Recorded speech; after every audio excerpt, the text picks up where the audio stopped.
ये online students आवाज आ रही है। पेज नंबर 242 पे क्वेश्चन हो रहा था, इसके पार्ट 2 में एंट्रीज हो गई ना सर, देख के बताइएगा सर एंट्रीज तो कंप्लीट हो गई। इसके एक्सट्रैक्ट जरा profit loss statement of financial position. ये ऑनलाइन स्टूडेंट्स आवाज आ रही है।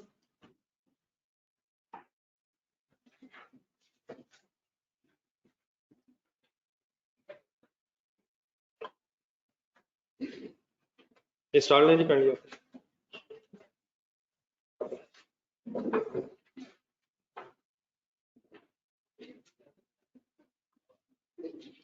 एंट्रीज देखें, करनी खुद से शुरू कर।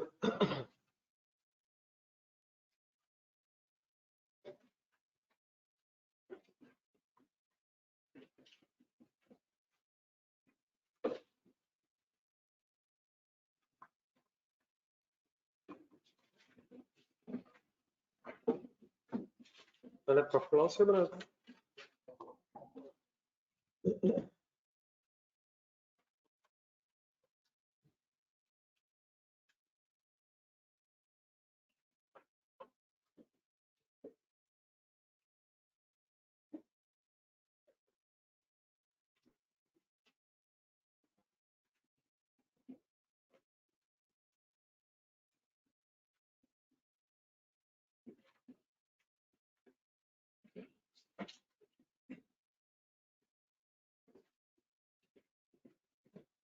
और the year ended 30th June 2012।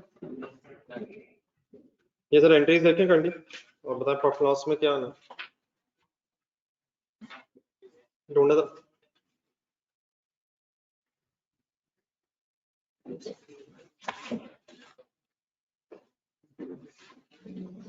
Entries में ढूंढने बताएं।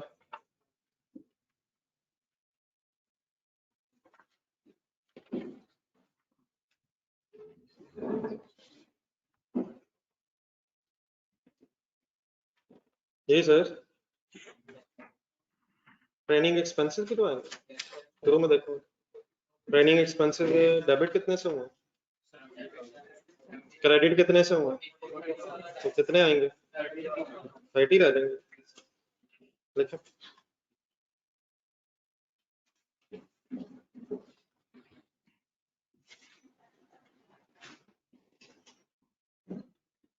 $70,000 से डेबिट किया था और 40,000 से क्रेडिट करके नेट ऑफ किया था, तो नेट खर्चा बस 30,000 रिकॉर्ड हो जाएगा।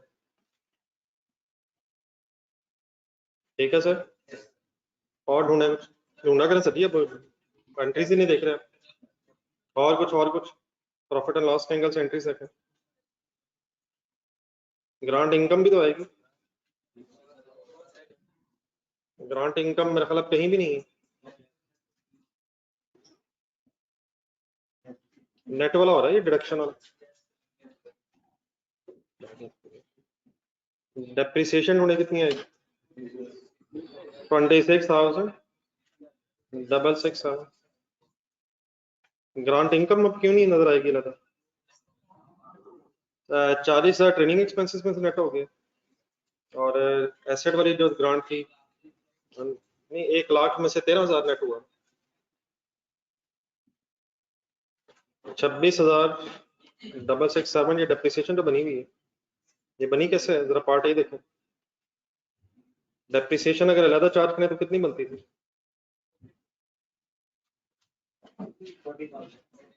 डेप्रिसिएशन अलग चार्ज करें तो कितनी बनती थी यार, 40,000 बनती थी और ग्रांट अलग इनकम बनाए तो कितनी बनती थी, 13,000 ट्रिपल थी यार, कैलकुलेटर पकड़ा, दोनों में से नेट इफेक्ट आ गया ना। 40,000 अलग एक्सपेंस बनना और 13,000 ट्रिपल थी अलग इनकम बनने की बजाय 26,667 अब डेप्रिसिएशन बस रह गई। ठीक है, और कुछ स्टेटमेंट ऑफ फाइनेंशियल पोजीशन में तो क्लास में तो ये आएगा।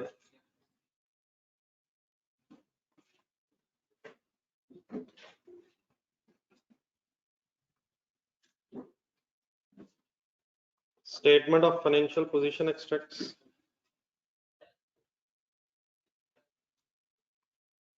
as on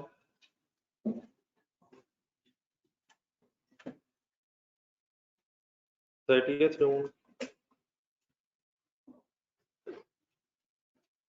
2012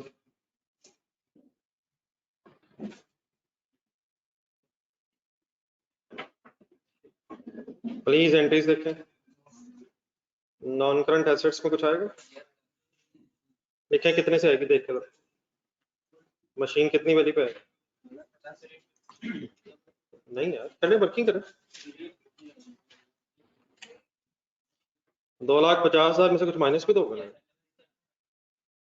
मशीन थी कितने की? 3,50,000। नेट कितने से हो गई? 1 लाख, 2.5 लाख यहाँ तक रह गए। फिर डेप्रिसिएशन भी तो चार्ज हुई, कितनी चार्ज हुई? -26,667। डेप्रिसिएशन का भी तो इम्पैक्ट आएगा ना, क्यूमुलेटेड डेप्रिसिएशन वाला है। तो फाइनली मेरा ख्याल है 223 223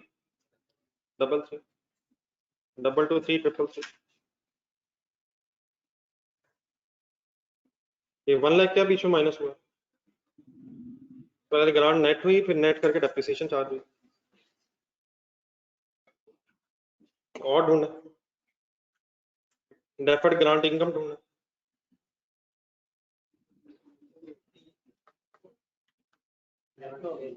डेफर्ड ग्रांट इनकम ढूंढने, एंट्रीज देखेंगे तो बड़ा पता चलेगा, इससे तो नहीं पता चलेगा। पहली ग्रांट तो डेफर हुई नहीं, दूसरी हुई थी लेकिन नेट ऑफ हो गई। आखिर में आ जाए ग्रांट नंबर 3 वैसे ही पेएबल हो गई है, तो डेफर्ड ग्रांट के नाम से तो नहीं आएगा कुछ, सिर्फ करंट लायबिलिटीज में फाइनली ग्रांट पेएबल रह जाएगी। किधर गई डेफर्ड ग्रांट? पॉइंट नंबर 2 वाली, पहली वाली में डेफर हुई नहीं, वो पास से रिलेटेड थी। दूसरी में डेफर हुई तो थी लेकिन बाद में एसेट से नेट हो गई। तीसरी में डेफर हुई थी लेकिन बाद में कंडीशन मीट ना होने की वजह से पेएबल हो गई। ठीक है, 12 एंट्रीज देख के पता चलना चाहिए कि क्या रह गया। ग्रांट पेएबल फाइनली रह गई है, बस एक वही फिगर रह गई कि जो ग्रांट नंबर 3 थी। 1 लाख ही है।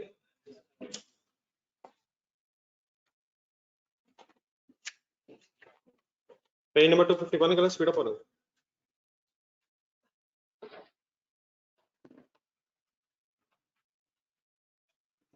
पेज नंबर 251 पे है।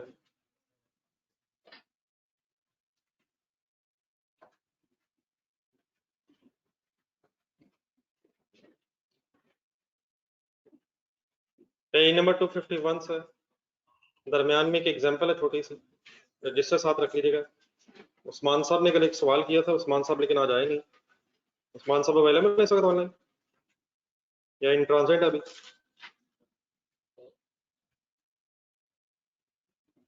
ये पढ़िएगा एग्जांपल, ये ऑनलाइन स्टूडेंट्स इकट्ठे हैं मेरे साथ। Page number 251।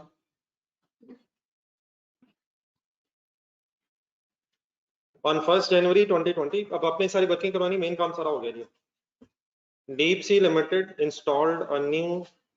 installed a non-current asset with a cost of rupees 5 lakh and received a grant of rupees 1 lakh in relation to that asset. Asset is being depreciated or straight line basis over 5 years. Next sentence underline करें, grant of rupees 90,000 was repaid on 1st January 2022 on failing to meet the few conditions of grant. Grant मिली कितनी थी? अभी तक जो हमने questions किए थे उसमें लिखा हुआ था रीपेड इन फुल, लेकिन अब कितनी रीपे हो रही है? तो आज जरा वर्किंग करना इस सिचुएशन में क्या करना, लेकिन ब्रैकेट रिक्वायरमेंट पढ़ना। जनरल एंट्रीज आपने करवानी मुझे 20 से 22 तक की। ब्रैकेट अंडरलाइन करके बताइए ब्रैकेट में क्या कह रहा है, कौन से दोनों मेथड्स यार?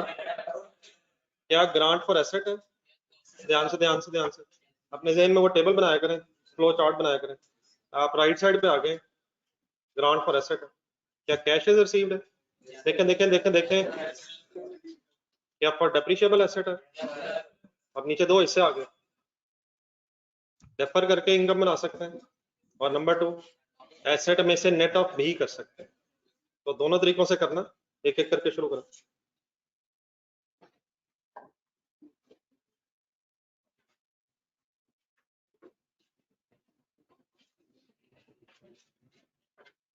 रीड द ग्रांट एक हेडिंग बनाएगा, सिनेरियो ये बन जाएगा, read the grant, read the grant as grant income direct approach. Deferred करके बाद में ग्रांट इनकम बनाएंगे, डेप्रिसिएशन अलग चार्ज करेंगे और ग्रांट इनकम रिकॉर्ड करेंगे। डायरेक्ट अप्रोच या इनडायरेक्ट अप्रोच? नहीं मतलब ये वाली जो हो जाएगी, रहता अगर इनकम बनाएंगे तो ये डायरेक्ट है या इनडायरेक्ट है?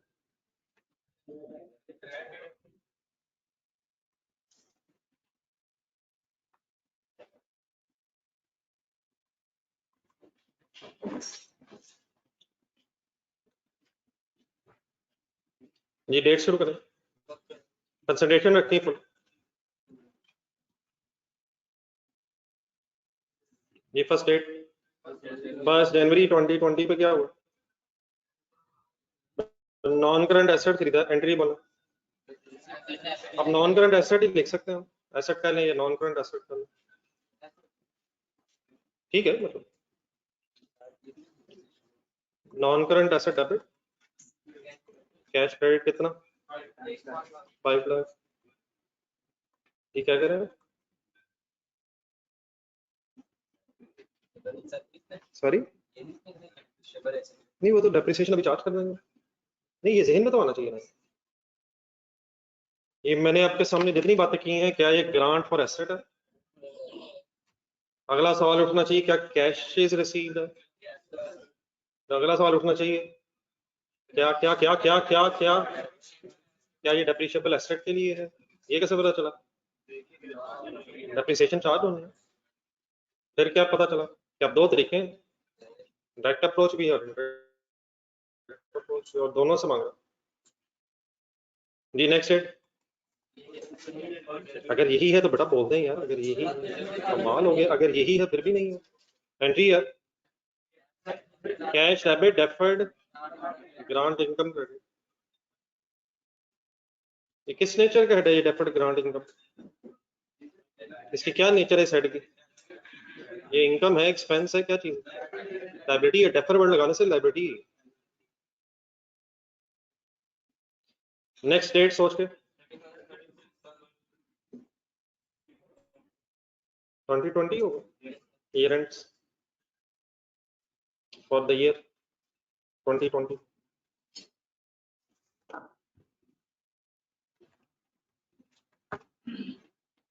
ये चले कर चार्ज करें डेप्रिसिएशन।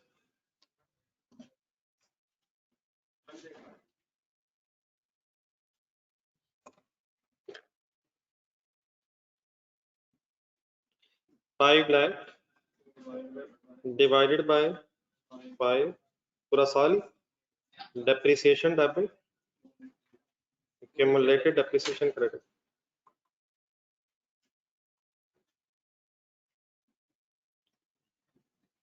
कितने से? 1 lakh.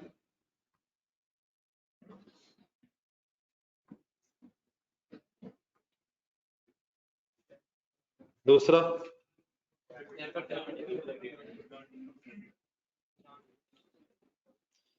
Deferred grant income debit, deferred grant income debit, grant income credit.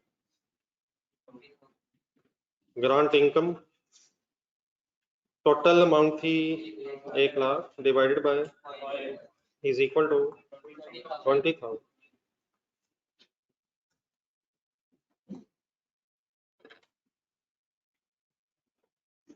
ये 31 दिसंबर 2021 तक कंप्लीट करके मेरे साथ इकट्ठे होंगे, 1 जनवरी 2022 पे इकट्ठे हो, एक और साल भी पूरा करें। ये दोनों एंट्रीज दोबारा रिपीट हो जाएंगी।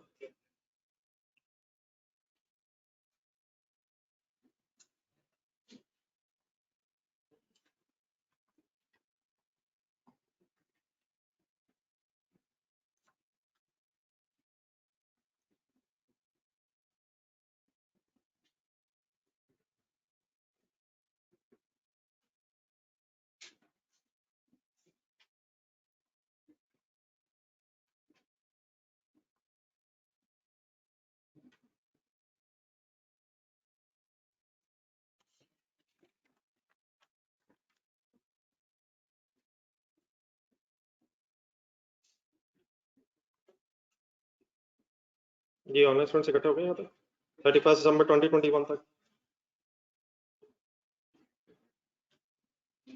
जी रीपेमेंट वाली एंट्री तो मैं साथ कर लीजिएगा, उसमें क्या इशू है, बल्कि अगर इकट्ठे हो गए तो पढ़ लेना। 31 दिसंबर 2021 तक आ रहे, फिर थोड़ा सोच लेते हैं।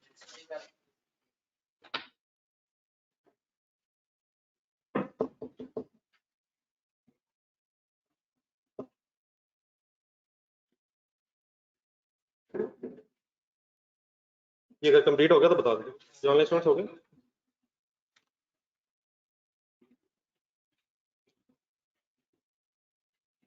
पेज नंबर 223 जरा निकालने के लिए ये एंट्रीज लिख ली यहाँ तक सब लोग। पेज नंबर 223 जरा निकालना, एंड में नीचे आ जाए राइट साइड पे, रीपेमेंट ऑफ गवर्नमेंट ग्रांट। क्या repayment of government grant related to asset है? और क्या इस वक्त हमने उसे डेफर करके इनकम बनाना शुरू किया हो? तो आपके पास जो नीचे सेकंड लास्ट शायद बॉक्स है, उसकी बात हो रही। क्या करते हैं अगर ग्रांट डेफर हुई हो और रीपे हो जाए? कैश तो क्रेडिट करते हैं, बिल्कुल ठीक है, कैश क्रेडिट करते हैं और फिर जितना डेफर्ड ग्रांट इनकम का बैलेंस थोड़ा पहले उसे डेबिट करते हैं। अगर अमाउंट ज्यादा हो जाए तो फिर उसे प्रॉफिट लॉस में ग्रांट इनकम या एक्सपेंस डेबिट करके रिकॉर्ड करते हैं। पूरी एंट्री जरा देख के बता दें क्या लिखी हुई है। डेबिट ग्रांट इनकम डेबिट लिखी हुई है, कैश क्रेडिट लिखा हुआ है, बैलेंसिंग फिगर ग्रांट इनकम या एक्सपेंस डेबिट लिखा हुआ है। आ जाओ,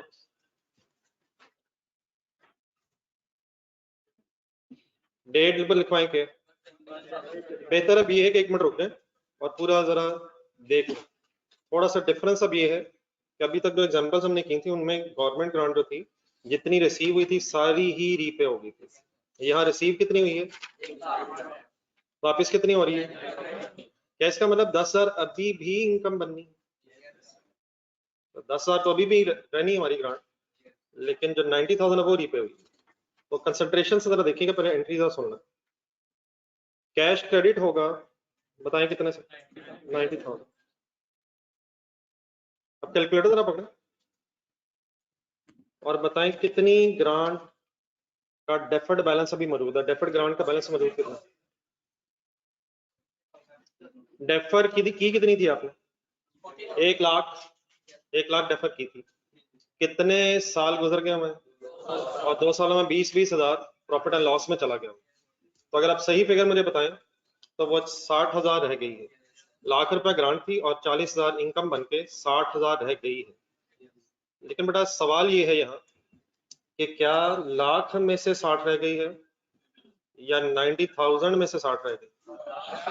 अगर फॉर एग्जांपल ये लाख से सारी की सारी ग्रांट वापस हो रही होती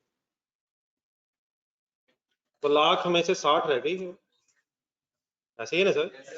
तो क्या एंट्री कर लेते? Deferred grant income debit 60,000, 40,000 profit loss में, जितनी हमने इनकम बना ली थी वो सारी प्रॉफिट लॉस में, लेकिन पेमेंट हो रही है 90,000।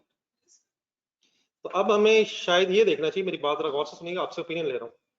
शायद अब हमें ये देखना चाहिए कि 90,000 में से कितनी डेफर रहेगी। जो 10,000 में से अभी भी डेफर है, क्या उसने फ्यूचर में इनकम बनना?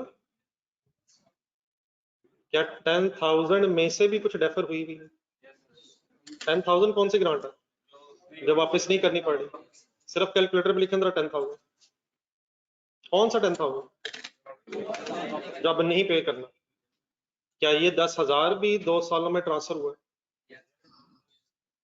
ये भी हुआ है ना, यकीनन लाख पूरा हुआ है, लेकिन लाख में से 90,000 भी ट्रांसफर होता रहा इनकम में और 10,000 भी होता रहा। तो ये 10,000 को अगर रहता है, 1 मिनट के लिए सोचें जस्ट अपने जरा कॉन्सेप्ट के लिए, तो 10,000 डिवाइड बाय 5, 2,000 के ये भी 1 साल इनकम बनी होगी, इसमें से भी अगले साल फिर 2,000 इनकम बनी होगी, तो 6,000 तो भी किसका बैलेंस रहना चाहिए? जो उस 10,000 से रिलेटेड है जो वापस नहीं हो रही। तब इस केस में हमें देखना ये चाहिए कि जो वापस हो रहे हैं पैसे उससे रिलेटेड कितनी डेफर्ड ग्रांट पड़ी है। तो मैं कहना ये चाहता हूँ, कैलकुलेटर पे आप लिखें 90,000। ऐसे क्यों कर रहा हूँ, पहले तो नहीं ऐसे किया। पहले जो सिचुएशन आती रही वो कौन सी आती रही? लेकिन अब सिचुएशन क्या बन गई है, 10,000 ने अभी भी इनकम बना, 10,000 ने अभी भी इनकम बना, लेकिन अब 90,000 अगर वापस होगी तो ग्रांट ऑफ 90,000 से इसका मतलब रिवर्स होने। तो 90,000 कैलकुलेटर पे लिखें, डिवाइड बाय 5 करें, जो अमाउंट आए मुझे इसका मीनिंग बताएं। मीनिंग भाईजान, मीनिंग क्या इस 90,000 में से 18,000 एक साल में इनकम बनी होगी, मल्टीप्लाइड बाय 2 करें।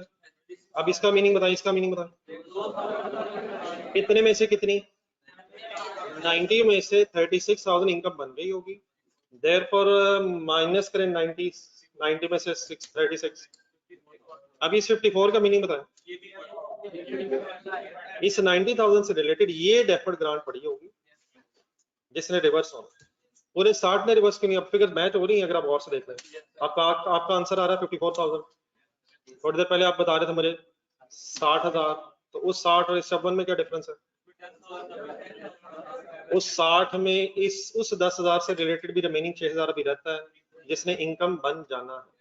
तो मीनिंग बस मेरी इस बात का फाइनल ये है कि आप जितने पैसे दे रहे होंगे, जितने पैसे रीपे कर रहे होंगे, उससे रिलेटेड ढूंढेंगे कि डेफर्ड ग्रांट का बैलेंस कितना है, और अगर वो बैलेंस कम है तो बाकी फिगर प्रॉफिट लॉस में है। मीन्स उसे मैं वर्किंग करता हूँ, जरा एक मिनट फाइनली पहले गौर से देखिएगा। एंट्री वही है जो आपने बताई मुझे, डेफर्ड ग्रांट इनकम डेबिट होनी, लेकिन डेफर्ड ग्रांट इनकम डेबिट अब किस तरह कैलकुलेट होनी है, 90,000 क्या है, 90,000 ग्रांट का वो हिस्सा जो वापस हो रहा है, ग्रांट का वो हिस्सा जो वापस हो रहा है। क्या इस 90,000 में से कुछ इनकम बन चुका है, कैसे कैलकुलेट करूं, 90,000 डिवाइडेड बाय 5 मल्टीप्लाइड बाय 2, दोबारा सॉल्व कर लें एक मिनट जरा, 90,000 डिवाइड बाय 5 इंटू 2 करके क्या आएगा, क्या आएगा, क्या आएगा, क्या आएगा, इस 36,000 का नाम क्या है, नाम ये वो अमाउंट है जो इनकम बन गई है, माइनस 90 करेंगे तो 54 क्या आएगा, 90,000 में से वो अमाउंट है जो फिलहाल इनकम नहीं बनी थी और पैसे ही वापस करने पड़ गए। तो 54,000 is the amount of deferred income या 36,000, 90,000 was the total amount of deferred income related to this 90,000, उसमें से 36,000 इनकम बना ली है हमने और 54,000 का डेफर्ड बैलेंस मौजूद है जब ये रीपेमेंट हो रही है। तो पूरा 60 क्यों नहीं लिखा मैंने, पूरा 60 में कब लिखता, लाख में से 60,000 डेफर्ड है, लेकिन 90 में से 54,000 डेफर्ड, और therefore balancing figure wind up करना, लिखें खुद कर लें बैलेंसिंग फिगर भी निकालना, सॉल्व कर,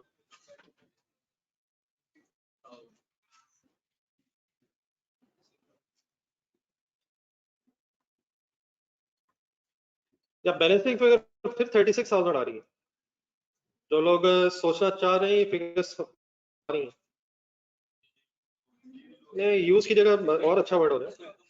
इसी को इनकम बनाया था, 90,000 में से 36,000 इनकम बनाई थी, किस उम्मीद पे कि ये पैसे हमारे हो गए, लेकिन बाद में ये वापस करने पड़ेंगे। इसका मतलब जो 90,000 में से इनकम बनाई थी वो भी असल में हमारी इनकम है नहीं, कौन सी, लेकिन रिवर्स नहीं हो रही, नहीं 6,000 नहीं, 4,000, 10,000 में से 4,000 अभी भी इनकम है और 6,000 ने अभी भी फ्यूचर में इनकम बनना है। किस 10,000 ने इनकम बनना है, जो रिमेनिंग रह गए हैं उसमें से कितनी इनकम बन गया हुआ है और बाकी कितनी भी और इनकम बननी है, रिमेनिंग और 3 साल रहते हैं। एंट्री पूरी करवाएं, ग्रांट इनकम या expense whichever you want to say, सारे जिसे एक बैलेंसिंग फिगर के तौर पे रखें और ये अमाउंट प्रॉफिट लॉस में चली जाएगी। बात मेरी समझ आ गई please, every other thing remains same, लेकिन what is the difference in this point and the last questions of ये थे, grant was repaid in full and the grant is not repaid in full, only 90,000 is paid। अच्छा for example calculator पकड़ो, let's say वो कहता है 75,000 पे करनी है, रीपे हुई है, नहीं मतलब ना नहीं मेरे 70, लेट्स से ये अमाउंट जो उसने 90,000 कही है, अगर वो 70,000 कहता तो आप जरा अपनी वर्किंग करें, आप कितने कितने से क्या डेबिट क्रेडिट कर रहे होते, कर लें, लिख के कर लें, कोई नहीं मसला, ये इसी के नीचे लिखने का, if for example 75,000 is to be repaid, 75,000 is to be repaid rather than 90,000. लिख के कर ले सेंटेंस भी लिख ले। कैश क्रेडिट से शुरू करें 75,000 और फिर उस कैश के इस एंगल से वर्किंग करें। 75,000 minus 75,000 divide by 5 multiplied by 2 balancing figure ये 30 आ जाएगा। लेकिन 45 शायद रिमेनिंग बचेगा तो लिख लें इस तरह करके।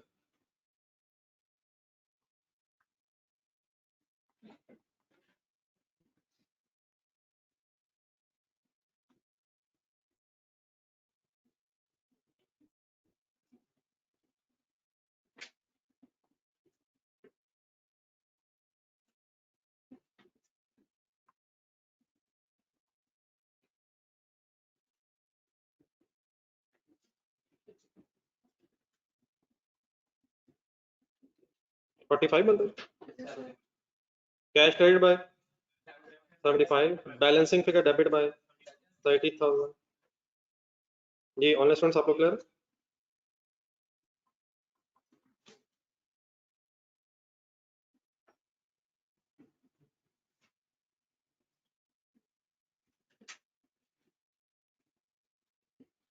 ओके सर चलिए वाइंड अप करें जी। इस साल की एंट्रीज और भी कोई होनी है सर जी? होनी है हिम्मत करें 2 एंट्रीज और होनी है अभी सोचे। 31 दिसंबर 2022 सोचे पहले। डेप्रिसिएशन कहाँ से डेबिट होनी है? तो ग्रांट ही वापस होगी। एसेट तो है ना यार। किस तरह वर्किंग करो किसी गलत तरफ ना चली जाएगा। 5 लाख डिवाइड बाय 5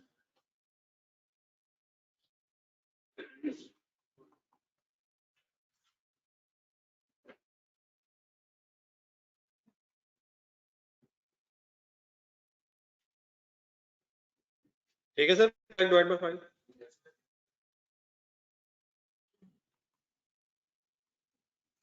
जी कुछ और सोचे। वो कहाँ डेफर अब खत्म होगी है यार। अच्छा यहाँ से एक गलती का खदशा मुझे। डेफर्ड ग्रांट इनकम डेबिट ये पता ना सबको अभी है ग्रांट ये वर्किंग करवाए।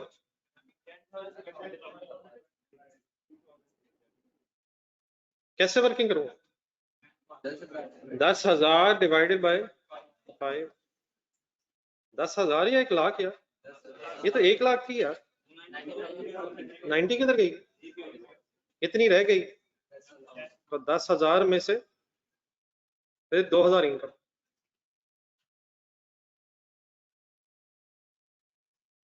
क्लियर है sir? Statement of financial position जरा ज़हन में बनाए। सेल नजर आ रही?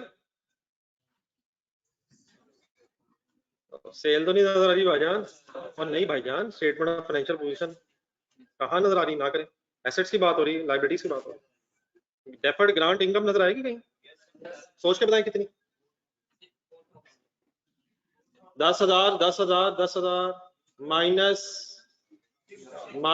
2,000 लेकिन माइनस एक और 2,000। अब 4,000 finally statement of financial position में नजर आएगी या 6,000? 6,000 कब नजर आनी थी? 2 साल बाद। अब 3 साल गुजरे तब 10,000 में से 6,000 लेस होके कितनी फिगर नजर आएगी? 4,000। लेकिन नजर कहाँ आएगा? करंट में या नॉन करंट? 2,000 करके क्यों नजर आएगा? नेक्स्ट ईयर जो इनकम बननी है वो करंट में नजर आएगी और जो उसके बाद बननी है वो नॉन करंट। तो what is the closing balance? 4,000 और करंट 2,000 और नॉन करंट भी 2,000। ठीक हो गया? रिक्वायरमेंट देखें बात खत्म होगी कुछ रहती है अभी?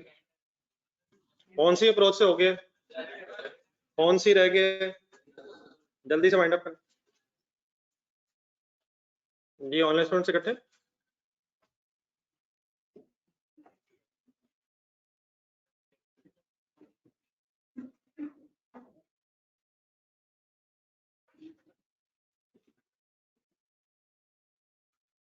treat the grant as deduction from asset।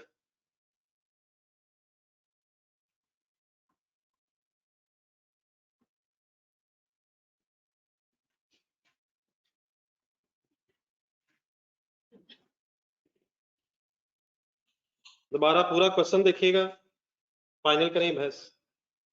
First date entry, ठीक है ठीक है ठीक है ठीक है।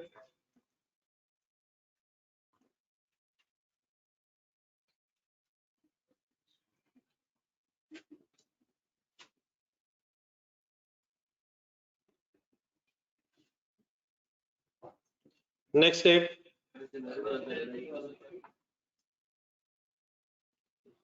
कैश डेबिट जी, एंट्री बताएं। कैश डेबिट, कैश डेबिट मेरा ख्याल है कल डिसाइड हुआ था कि पहले डेफर ही कर लें, होना तो इसमें नेट ही है, डेफर करके नेट कर, एक दफा जरा नजर आ जाएगा कि एसेट खत्म भी हो रहा है, एसेट में से लेस भी हो रहा है। Third entry, deferred grant income debit, deferred grant income debit, non current asset पे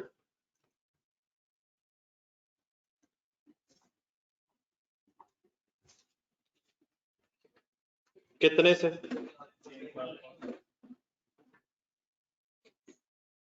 अब डेफिनेटली ये दूसरी और तीसरी एंट्री है, इसको अगर गौर से देखा जाए तो ये नेट ऑफ भी हो सकती है।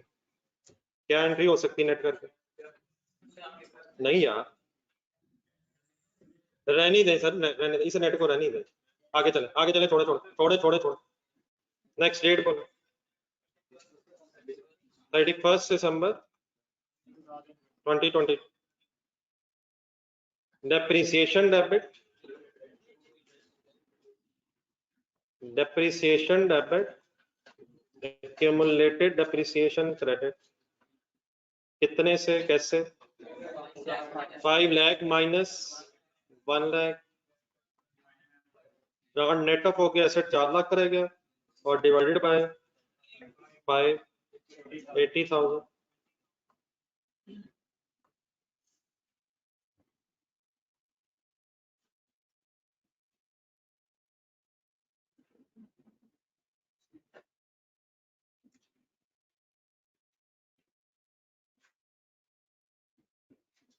जी सर, नेक्स्ट डेट 31 दिसंबर 2020 पे ग्रांट इनकम भी तो बननी है, किधर गई ग्रांट, किधर गई ग्रांट? नेट ऑफ हो गई, नेट ऑफ हो गई, डेप्रिसिएशन की एंट्री करें 2021 पे।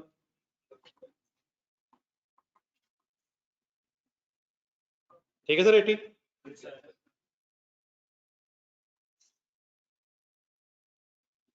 फर्स्ट जनवरी पे दोबारा इकट्ठे हो 2021 पे, 2022 सॉरी, और पेज नंबर 2 23 पे जाएं,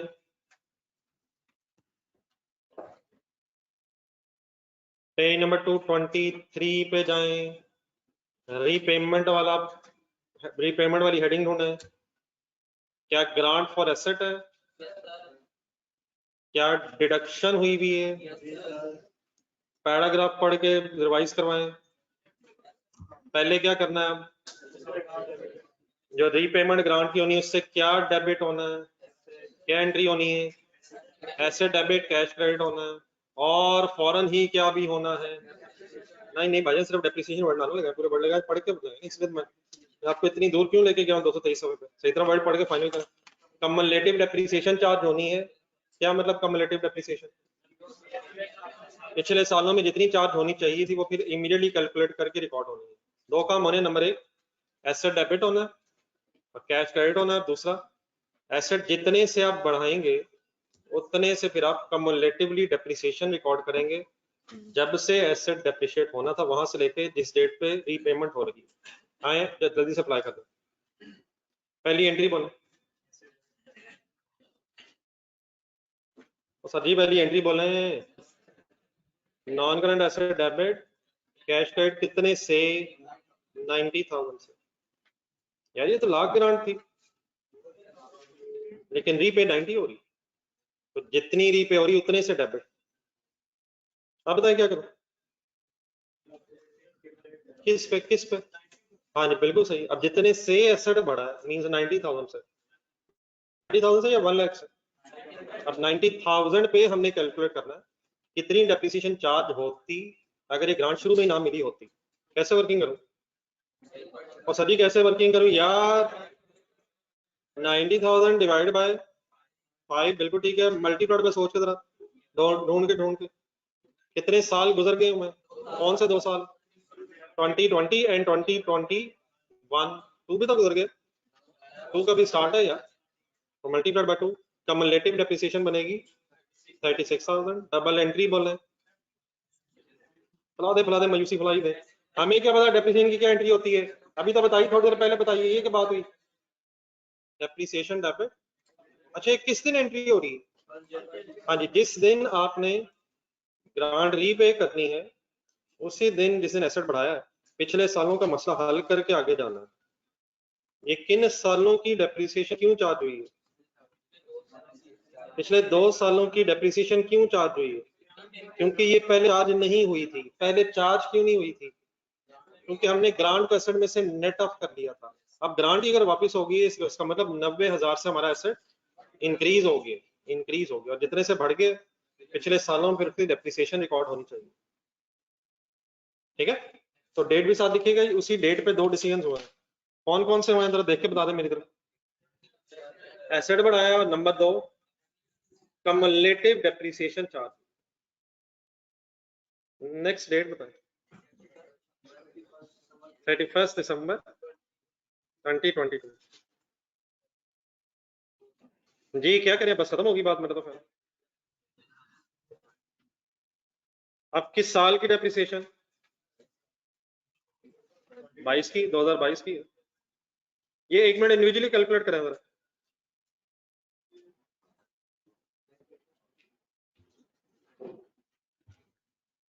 इंडिविजुअली काइंडली जरा सॉल्व करें और मुझे बताएं कितनी फिगर आपके ख्याल में आनी चाहिए।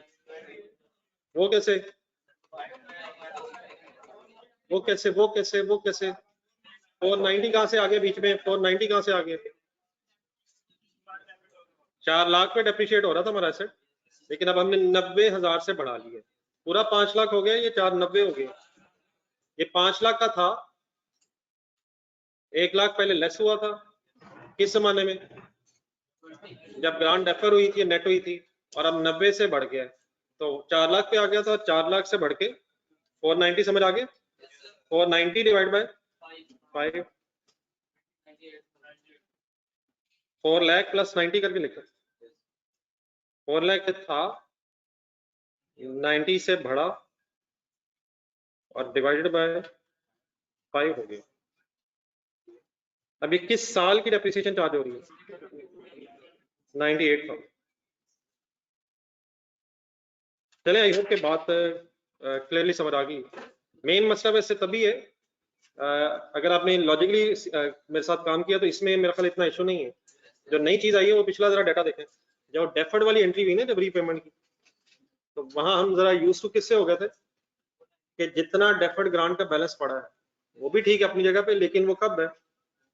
अगर फुल रीपेमेंट है। लेकिन अगर पूरी रीपेमेंट नहीं है तो अकॉर्डिंगली फिर आपको वर्किंग करनी पड़ेगी कि जो रीपेमेंट की अमाउंट है उस समय से कितनी डेफर्ड बची। ठीक है, तो आई होप कि आज आप इसे रिवाइज करेंगे जाके। पेज नंबर 253 पे आ जाए। नेक्स्ट पेज पे आ जाए, पेज नंबर 253।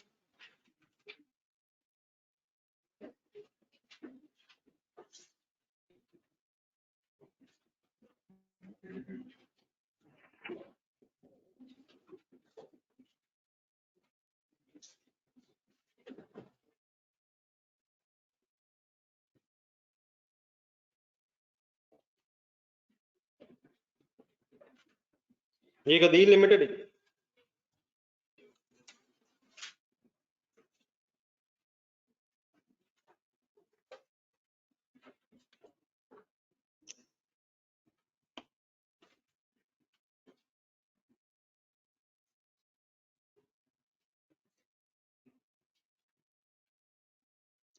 जी सर, अभी तक हम जितने क्वेश्चंस किए थे इसमें स्ट्रेट लाइन मेथड आ रहा था ऐसे ही, लेकिन क्या रिड्यूसिंग बैलेंस मेथड भी एसेट के लिए हो सकता है? तो उस केस में फिर ग्रांट ने इनकम बनना है, लेकिन अगर मेथड रिड्यूसिंग बैलेंस होगा तो ग्रांट भी इनकम फिर अकॉर्डिंगली ही इनकम बनेगी। जिस मेथड से डेप्रिसिएशन है उसी मेथड से अगर आप नोट कर रहे हो तो वैसे ही हम ग्रांट को इनकम बना रहे हैं। ये तो ठीक है ना यार? डिवाइड बाय 5 डिवाइड बाय 5 लेकिन अगर रिड्यूसिंग बैलेंस मेथड हो जाए तो फिर रिड्यूसिंग बैलेंस मेथड से ही ग्रांट इनकम कैसे बनेगी ये डिस्कस करना। तो कंसंट्रेट करिएगा, यहाँ थोड़े से कुछ इश्यूज भी हैं, पता आपको है कुछ बातें, लेकिन पानी होगी रिड्यूसिंग बैलेंस मेथड के हवाले से। Adeel limited imported and installed a plant at a cost of rupees 250 million on 1st of January 2021. Plant has a useful life of 3 years. The residual value of the plant at the end of the useful life is estimated at rupees 128 million. What is the life? The residual value of the plant at the end of the useful life has been estimated at 128 million. Based on this, underline करें ये line को, AL has correctly determined depreciation rate of 20% reducing balance method that it uses for depreciating the plant and machinery.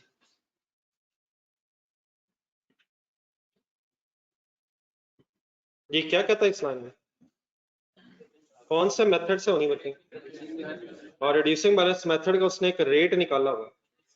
अगर reducing balance method में rate available हो तो क्या उसको काट के अपना फार्मूला लगाएंगे, ये तो एहतियातन बात हुई थी। अगर 20% ना होता और रिड्यूसिंग बैलेंस कह देता तो क्या formula of reducing balance method किसी के जहन में है?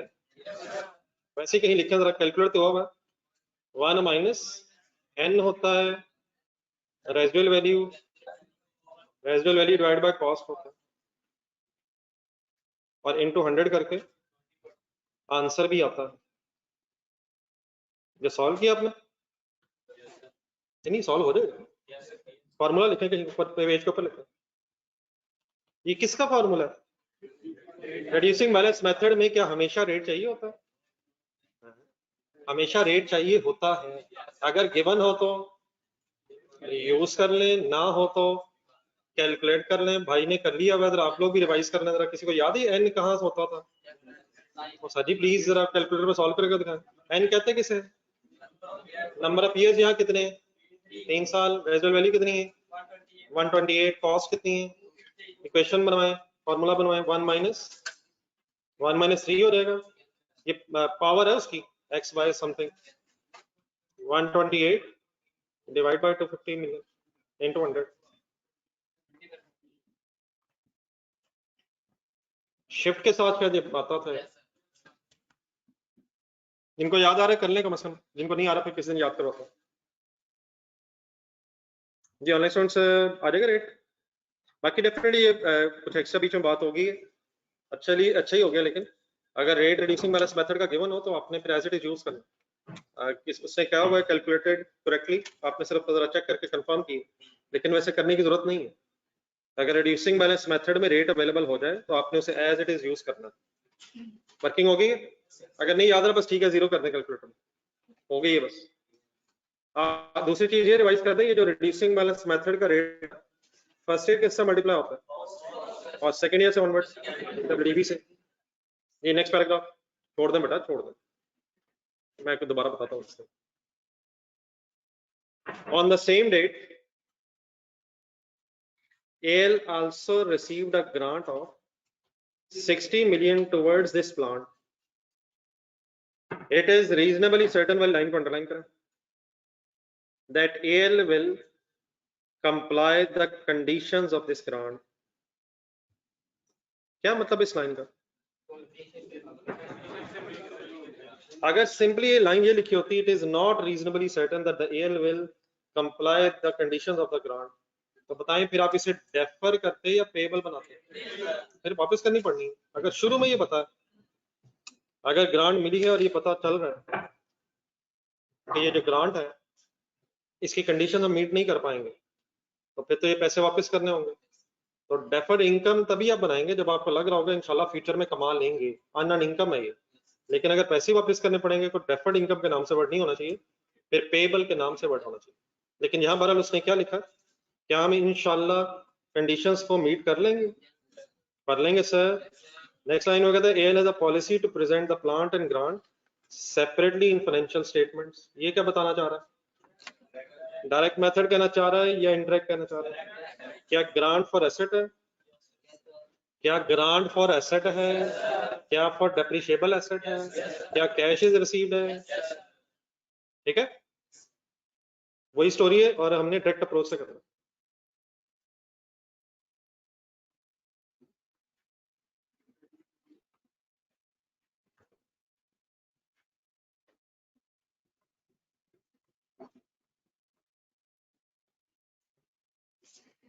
ईयर एंड 31 दिसंबर है। रिक्वायरमेंट क्या है जी? जनरल एंट्रीज हैं कब से कब तक की? 21 से 23 तक, 21 22 23, 3 साल लाइफ है, लेकिन ब्रैकेट पढ़े हुए कहता है किस चीज की एंट्री रिक्वायर्ड नहीं है। डिस्पोजल भी होती है, 3 साल बाद डिस्पोजल भी हो सकती है, लेकिन डिस्पोजल की एंट्री उसने आपसे मांगी नहीं है, क्योंकि उससे भी पता है कि अभी आपको याद नहीं है। जी सर जी, इससे पहले कि हम एंट्रीज की तरफ जाए, रिड्यूसिंग बैलेंस मेथड की वजह से क्या नई चीज सामने आएगी वो पहले जरा सही तरह समझना। रजिस्टर खोलना, जरा छोटी सी पहले वर्किंग करें। मुझे जरा 3 सालों की डेप्रिसिएशन सिर्फ कैलकुलेट करके आपने दिखानी है। जी बेटा रिड्यूसिंग से करता हूं। इसी सवाल में 2021 22 23 की आपने मुझे डेप्रिसिएशन की वर्किंग करके दिखानी है।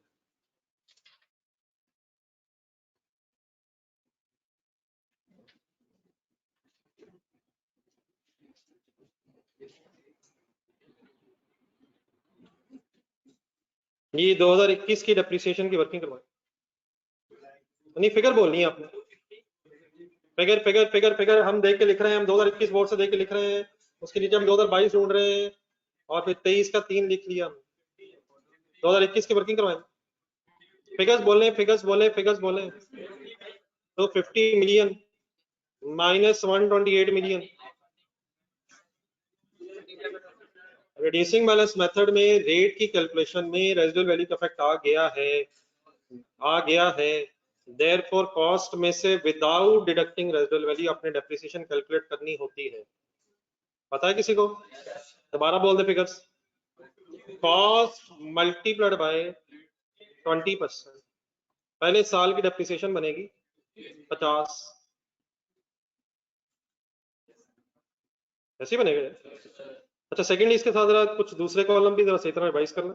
एक्यूमुलेटेड डेप्रिसिएशन, ये क्या होती है एक्यूमुलेटेड डेप्रिसिएशन? टोटल डेप्रिसिएशन तो चार्ज हो चुकी है।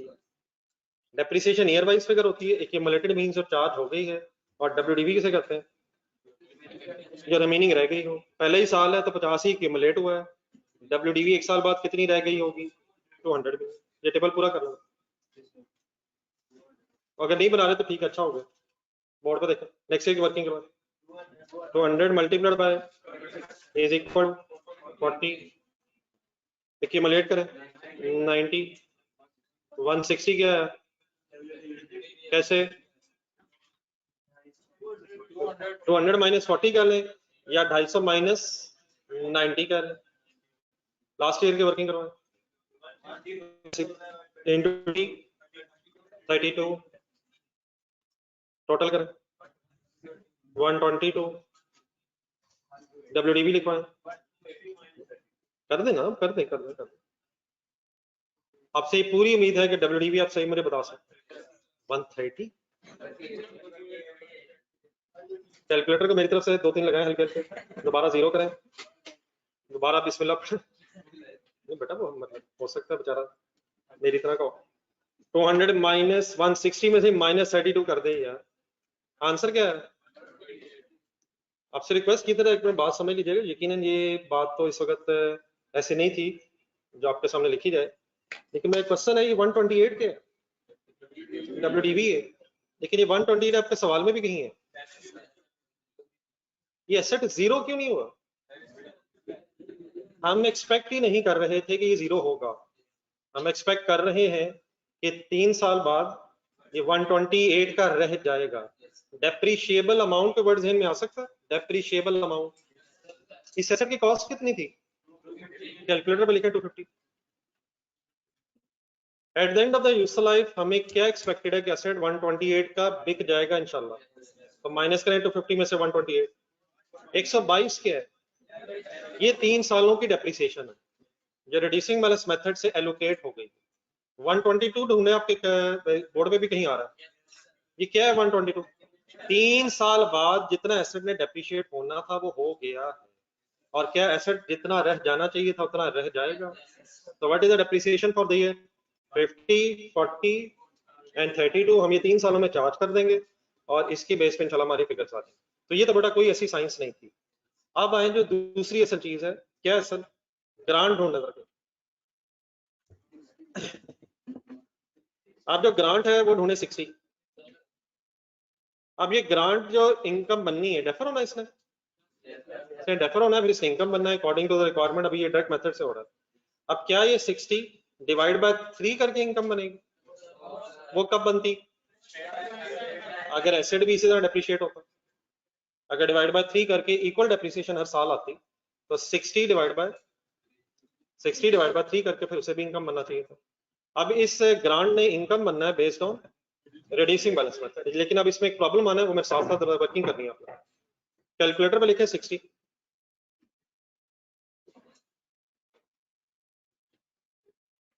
कैलकुलेटर पे लिखे 60 मल्टीप्लाइड बाय बोले 20%। आंसर बता। 12 के बेस्ड ऑन दिस वर्किंग, अगर 12 यहाँ लिखो मैं, इनकम बन जाना, ग्रांट इनकम बन। अब 2022 में कैसे करें? अब रिड्यूसिंग बैलेंस मेथड यूज होना, 16 to 20%। अब 60 माइनस 48 मैं 12 करूंगा तो 48 रिमेनिंग ग्रांट बचेगी, ठीक है। तो 48 इंटू 20% इज इक्वल टू 9.6। चने की क्यूमुलेटेड का भी बना लेता हूँ। 12 इनकम बनी, प्लस कर दें तो 21.6 कीजिएगा जरा सब। 12 प्लस 9.6, ये क्या कर रहा हूँ? 12 21.6 के मैंने क्या बना दिया? 2 सालों में कितनी क्यूमुलेट होगी? तो पहले बना 48 और माइनस 9.6 38.4,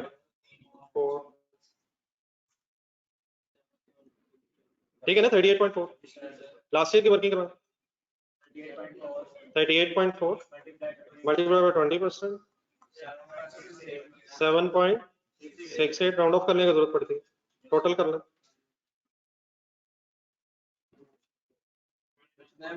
29.28 बैलेंसिंग फिगर 30.70, ठीक है। यहाँ तक फिर कितने साल पूरे हो गए?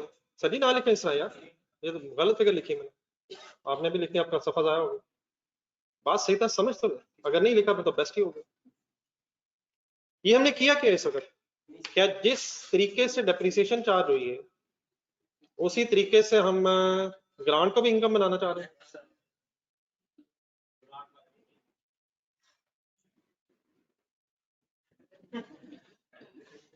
कितनी ग्रांट 3 सालों में इनकम बन गई? 29.28, लेकिन कितनी ग्रांट बच गई? असल में ये जो 20% रेट कैलकुलेट हुआ ना, ये रेजिडुअल वैल्यू को कंसीडर करके रेट कैलकुलेट हुआ। 20% जब आपने कैलकुलेशन की थी, क्या उसमें 128 मिलियन कंसीडर करके रेट आया था? तो एसेट के एंगल से तो 128 ठीक है, लेकिन क्या ग्रांट की भी कोई रेजिडुअल वैल्यू है? ग्रांट तो 60 मिलियन है, और इस 60 मिलियन ने 3 सालों में इनकम बनना था, डिवाइड बाय 3 लेकिन नहीं होना था, मेथड रिड्यूसिंग। लेकिन अगर रेट मल्टीप्लाई करेंगे तो पूरी ग्रांट 3 सालों में इनकम नहीं बन सकेगी। तो परेशान बिल्कुल नहीं होना है। असल में इस ग्रांट को इनकम बनाने का तरीका ही होता है कि आपने जिस प्रोपोर्शन से, मीन जिस परसेंटेज से डेप्रिसिएशन चार्ज की होती है, उसी प्रोपोर्शन से आपने ग्रांट को भी इनकम बनाना होता है। मैंने जो वर्ड बोले मैं अभी लिख देता हूँ, लेकिन जरा मैं रिपीट करता हूँ एक दफा, आप भी बोल लीजिएगा। जिस प्रोपोर्शन से, प्रोपोर्शन मीन्स क्या होता है? जिस परसेंटेज से डेप्रिसिएशन चार्ज हो रही है, डेप्रिसिएशन, उसी प्रोपोर्शन से अपने ग्रांट को इनकम बनाना है। डेप्रिसिएशन के प्रोपोर्शन से आपने ग्रांट को इनकम बनाना है। अगर तो मेथड हो स्ट्रेट लाइन, तो फिर तो सिंपली डिवाइड बाय 3 हो जाएगा, किधर भी और किधर भी, एसेट भी और डेप्रिसिएशन में भी और ग्रांट में भी।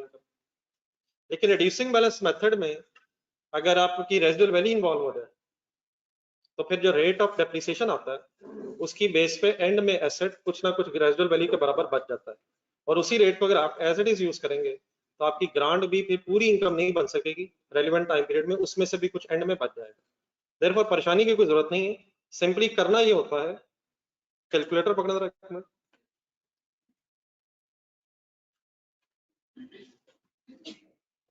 मैंने डेप्रिसिएशन जो कैलकुलेट किए हैं 50, 40 और 32, इनका एक सम कीजिएगा, 130 बन जाएगा। क्या ये उतना ही होना चाहिए जितना एक्यूमुलेटेड है, या 3 सालों की डेप्रिसिएशन का सम करवाना? 3 साल की डेप्रिसिएशन का सम मैंने करवाया, ऐसे ही हुआ सर। तो अब आपके पास अगर ये डेप्रिसिएशन आ जाए तो क्या इन डेप्रिसिएशन की बेस पे ये सोचा जा सकता है कि 2021 की डेप्रिसिएशन, वर्ड मेरे गौर से सुनिएगा, इशू कोई नहीं, 2021 की डेप्रिसिएशन कितनी, ये टोटल डेप्रिसिएशन का कितने परसेंट है, तो कैलकुलेट किया जा सकता है? नहीं, 20% ही ना।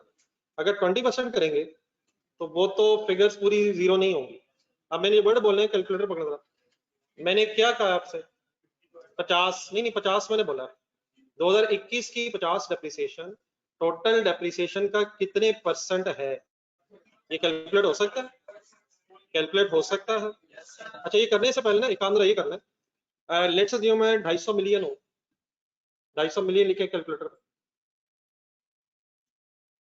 इग्नोर एक सेकंड रेजुअल वैल्यू, ताकि जरा हम प्रोपोर्शन वाली बात समझ जाए, और लाइफ 3 साल हो तो 250 डिवाइड बाय 3 करें, स्ट्रेट लाइन मेथड हो। मतलब ये जो मैं इस वक्त डिस्कस करने लगा हूँ, ये मसला स्ट्रेट लाइन मेथड में नहीं आता। उसकी वजह क्या है, ये आपके कैलकुलेटर पे आंसर आया, ये क्या है, नहीं क्या है, क्या है, 250 मिलियन पे पहले साल की डेप्रिसिएशन है। आप बता सकते हैं टोटल डेप्रिसिएशन होगी कितनी? 250 होगी। तो जो डेप्रिसिएशन आई है इसको जरा डिवाइडेड बाय करें 250 से। ये क्या करवाया मैंने, ये डेप्रिसिएशन की परसेंटेज आ जाएगी टोटल डेप्रिसिएशन के साथ, और ये परसेंट हर साल सेम रहेगी। स्ट्रेट लाइन मेथड में ये प्रोपोर्शन हर साल सेम रहेगा। तो जो इस वक्त हम वर्किंग कर रहे हैं, इसका किस मेथड से कोई ताल्लुक नहीं है। ये जो काम इस वक्त हम करने लगे हैं, ये सिर्फ कब होगा, जब रिड्यूसिंग बैलेंस मेथड होगा, तो हमने जिस प्रोपोर्शन से डेप्रिसिएशन चार्ज की होगी उसी प्रोपोर्शन से हम ग्रांट को इनकम कैसे बना लेंगे, वो मैं बात करने लगा। 50 लिखें, क्या है, नाम बोले, नाम नाम 2021 की डेप्रिसिएशन 50 डिवाइडेड बाय बोले, इससे क्या होगा, एक परसेंटेज आ रही टोटल डेप्रिसिएशन में 2021 की डेप्रिसिएशन की परसेंटेज आ जाएगी इनटू 100 करेंगे, ये 40 पॉइंट समथिंग हो। एसेट का 122 में से 40% अप्रोक्सीमेटली डेप्रिशिएट हुआ है 2021 में, देयरफॉर 60 में से भी इतनी ही परसेंटेज से इनकम बन जाएगी 2021 में। वर्किंग बाद में लिख लेंगे, लेकिन ये पहले समझ लेंगे कर क्या रहे हैं। दोबारा एक दफा जीरो करें, 50 का नाम बोले क्या है, डिवाइड बाय 122 करके नाम बोले 122 क्या है। टोटल डेप्रिसिएशन में 2021 की डेप्रिसिएशन तकरीबन 40 पॉइंट समथिंग परसेंट है। जीरो करें कैलकुलेटर पे, यही एक्सरसाइज रिपीट करें, 40 डिवाइड बाय बोले, इससे क्या होगा, इससे क्या होगा, इससे होगा क्या, होगा क्या, होगा क्या, 2022 की डेप्रिसिएशन की परसेंटेज बन जाएगी। और एक और दफा कर लें, अगर 32 डिवाइड बाय 142, तो रिड्यूसिंग बैलेंस मेथड में जब आप इनकम बना रहे हो तो आपने डेप्रिसिएशन का प्रोपोर्शन निकाल के अपनी ग्रांट को इनकम बना लेना है। अब आप लोग इस तरह करें, मैं अभी ये वर्किंग कंप्लीट करता हूँ आपके साथ। ये पहला टेबल जरा बना लिया था, बनाया मैंने रोका था खुद। ये पहला टेबल किस चीज का, डेप्रिसिएशन का।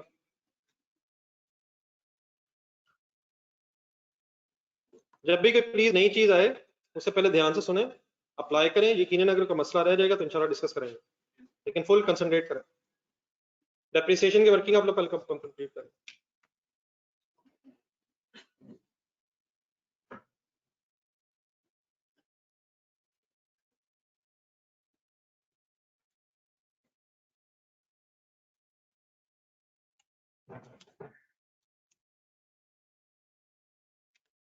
जी ऑनलाइन स्टूडेंट चल रहे हैं सर।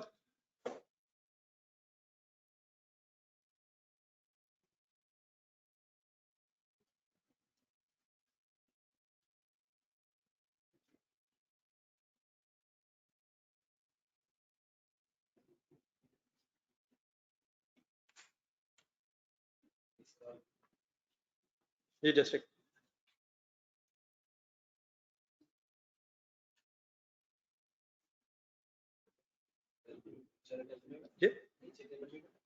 नहीं वो तो अब उसकी जरूरत नहीं है ना, वो तो मैंने आपको बना के जो नीचे वाला टेबल दिखाया था, वो तो दिखाने का मेरा मकसद सिर्फ ये था कि इस तरह से प्रॉपर इनकम बन नहीं सकेगी, तो किस तरह से इनकम बन जाएगी वो अभी हम वर्किंग कर लेते हैं। नहीं बेटा, इस तरह 5 इयर्स में भी शायद पूरी ना हो सके। लाइफ 3 साल है तो 3 साल में ये 20% आपका फिर स्ट्रेट लाइन मेथड ज़हन में आया, ये 5 इयर्स में भी पूरी नहीं होनी। अगर मैंने ये आपको असाइनमेंट घर के लिए दी और आपने इसे कंप्लीट करने की कोशिश की तो आपको पूरा पेज भर जाना, अनलेस इसे कहीं ना कहीं आपने राउंड ऑफ ना किया। ये 20% रिड्यूसिंग से चल रहा है, इसने चली जाना है, तो इसने कब तक गरीब में चली जाना, जब डेप्रिसिएशन का रेट कैलकुलेट होता है ना, तो इसने रुक जाना है वहां जहां रेजिडुअल वैल्यू 128 के बराबर हो जाएगी। लेकिन अब इसमें रेजिडुअल वैल्यू जीरो, ग्रांट ने तो पूरा जीरो होना है, तो पूरा जीरो करने के चक्कर में अगर हम पड़ गए तो इसके तो घर से इंशाल्लाह करना है, मैं अभी याद कर रहा हूँ। नेक्स्ट हेडिंग लिखे सर, रिकॉग्निशन ऑफ,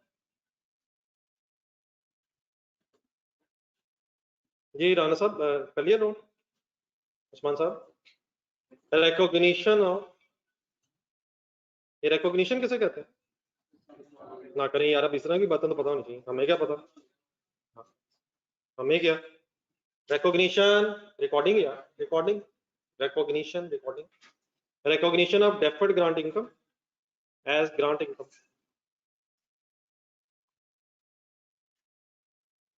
किसको किस में कन्वर्ट करने के लिए वर्किंग कर रहा हूँ?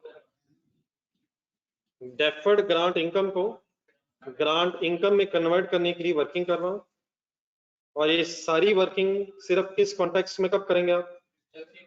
लिख लें ब्रैकेट में,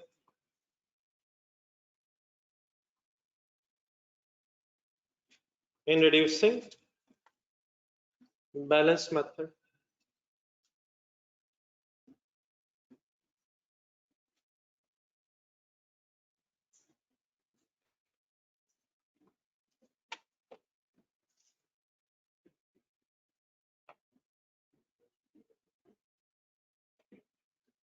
इन रिड्यूसिंग बैलेंस मेथड। करवा दें सर वर्किंग, एक मिनट, मैंने भी बताया था, शायद थोड़ा सही अप्लाई करवा दें। 2021 में दोबारा माइंड अप्लाई करें बस, ठीक है, हेडिंग लिख कर रुक जाओ जरा। कैसे करूं? 50 डिवाइड बाय 122 करके करो, किया क्या हमने? परसेंटेज ऑफ डेप्रिसिएशन निकला, लास्ट हिम्मत करें अब इससे मल्टीप्लाई किससे करो?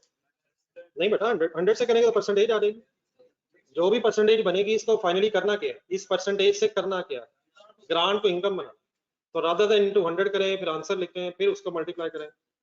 50 डिवाइड बाय 122 से परसेंटेज बन जाएगी और सीधा मल्टीप्लाइड बाय 60 कर सकता हूँ। 60 क्या है, 60 क्या है, 60 क्या है, लेकिन हम परसेंटेज निकाल के भी क्या रख सकते हैं, लेकिन उसमें फिर राउंडिंग ऑफ का डिफरेंस आ जाएगा अगर हम राउंड करके लिखेंगे। तो 50 डिवाइड बाय 122 से प्रपोर्शन बन जाएगा और डेप्रिसिएशन का, और उसी प्रपोर्शन से फिर 60 से मल्टीप्लाई करके ग्रांट इनकम की फिगर आ जाएगी। बताइए जी काइंडली, प्लीज बता दें यार, पॉइंट्स में अगर फिगर जा रही है 2 डिजिट्स पे राउंड ऑफ कर लें। 24.59 मेरा ख्याल हो रहा है ना, एक और करवा दे, तीसरा खुद लिख लीजिएगा। 2022 की वर्किंग करवाएं, हम नहीं करवाएंगे, हम नहीं करवाएंगे, हमसे कोई तवक्को ना रखी जाए। 4 ढूंढे, कहीं 4 ढूंढे, कहाँ है 4? 0 ढूंढे साथ, क्या है 40 क्या है, क्या है, डिवाइड बाय दूसरे साल की डेप्रिसिएशन का जो भी प्रोपोर्शन बनेगा, ये प्रोपोर्शन किसे कहते हैं? जो भी परसेंटेज बनेगी वंस अगेन किससे मल्टीप्लाई हो जाएगी? 60 is equal to 19.67, wind up कर दें, 32 divide by 122 into 60 is equal to 15.74 हो जाएगा शायद। रहने फिर आपने कहना अभी 0.01 बच गया, अब इसका क्या करें? एक मिनट टोटल करके देखें जरा ये तीनों इनकम्स का, रहने दे यार।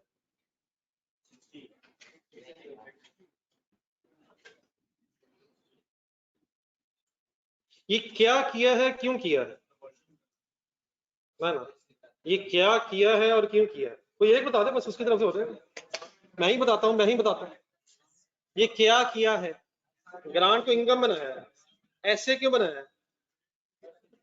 रिड्यूसिंग बैलेंस मेथड में इनकम बनाने का वे क्या है? ये और डेप्रिसिएशन का प्रोपोर्शन है जिस साल का, डेप्रिसिएशन के प्रोपोर्शन से ग्रांट को इनकम बना, every other thing remains same. In other words हमें रिड्यूसिंग बैलेंस मेथड में शायद पहले कोई वर्किंग करके रखनी पड़ा करेगी बिफोर कि हम एंट्रीज की तरफ जाए। आए बस वाइंड अप ही करना, एंट्री सारी कोई इशू नहीं है, फिगर्स की बेस पे कंप्लीट करवा। ये ऑनलाइन स्टूडेंट्स आप लोगों को समझ आ गया? स्पीड अप हो जाए, थोड़ा सा काम हो रहा था अभी। एंट्रीज की डेट शुरू करेंगे पहले।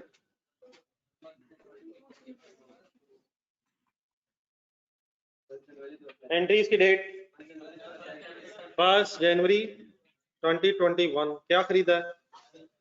प्लांट की एंट्री बोल रहे, फिगर हम बताएं। ये रुपीज इन मिलियंस कहीं लिखते हैं, रुपीज इन मिलियंस बस एक दफा कहीं लिखते हैं।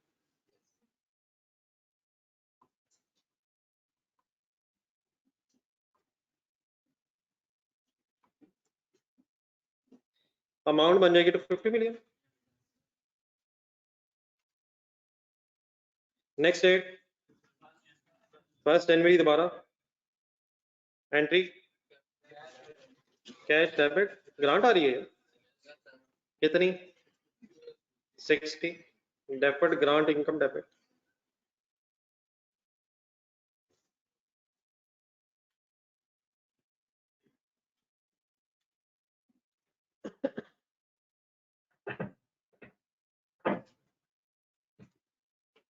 जी मौलाना नेक्स्ट डेट नीचे लिखी हुई है, मैं क्यों लिखूं एंट्रीज?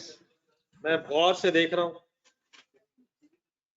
31 दिसंबर 2021 डेप्रिसिएशन वाली एंट्री बोले, अमाउंट कैलकुलेट करवाएं, हुई भी है, प्लीज ढूंढ के लिख लें 50 यार। कहां से देख के लिखा है, कौन से टेबल से? इसी टेबल से नहीं देखा, बोर्ड से देखा, कोई नहीं वहां भी नहीं देखा। नेक्स्ट डेट यार, डबल एंट्री यार, बस क्लास में से कोई एक बोलता रहे, सबकी तरफ से हो रही है। इस क्लास में से कोई एक पेपर दे देगा, सबकी तरफ से पेपर्स हो जाएंगे। यस सर, किसी एक को डिग्री मिल गई, सबको कॉपी करवा देगा। वो भी जरूरी नहीं है, कहीं और से ले लेंगे कॉपी। अपनी अपनी जंग लड़े please. Double entry my dear,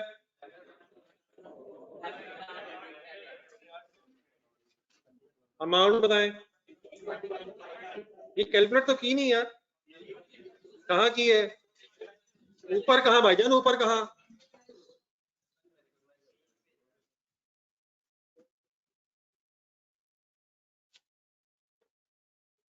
okay sir, मेरा ख्याल है अगली 2 सालों की एंट्री छोड़ना मैं, ये होमवर्क रखें, खुद से लिखिएगा। कहाँ से देख के, कौन सा टेबल जो रजिस्टर में बनाया है? सिर्फ मेरे डेप्रिसिएशन की अमाउंट बोल दें, कौन सी लेंगे अगले 2 सालों में? 42 लेंगे और 32 लेंगे। ग्रांट इनकम की अमाउंट्स बोल दें। नेक्स्ट पेज पे एक छोटी सी वर्किंग और कौन से 2 साल होमवर्क हो गए, इनके लिए गिन के जगह छोड़े, 4 एंट्रीज की जगह छोड़ के अगला आगे लिखना है।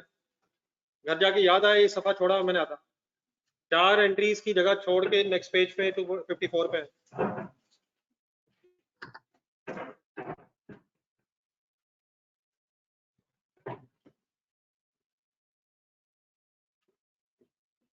अभी हमने ये जो डाटा पढ़ा इसमें ग्रांट को हम अलग इनकम बना रहे थे, लेकिन क्या कोई दूसरा तरीका भी है? क्या इनडायरेक्ट अप्रोच क्या है? अगर ग्रांट फॉर एसेट्स हो, एसेट से नेट भी हो सकती है, उस केस में फिर रिड्यूस्ड डेप्रिसिएशन चार्ज होती है। तो आज जरा अगर रिड्यूसिंग बैलेंस मेथड में वो भी करना पड़ जाए तो एक एग्जांपल छोटी सी और देखो। डाटा वही है, जरा पढ़ें जल्दी से। Kashif limited imported and installed a plant, कितने का? कौन सा पेज हो गया? प्लान लिया 250 मिलियन का, किस दिन लिया? 1 जनवरी को। लाइफ कितनी है? रेजिडुअल वैल्यू कितनी है? डेप्रिसिएशन रेट कितना निकाला है? किस मेथड से निकाला है? इसी डेट पे ग्रांट कितनी मिली है? क्या कंडीशंस मीट होने की सर्टेनिटी है? आखिरी सेंटेंस अंडरलाइन करके मीनिंग बताएं।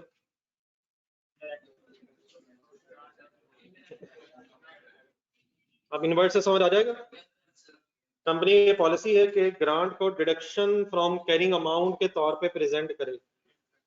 रिक्वायरमेंट में है, एंट्रीज करनी है, वही सारी करनी है।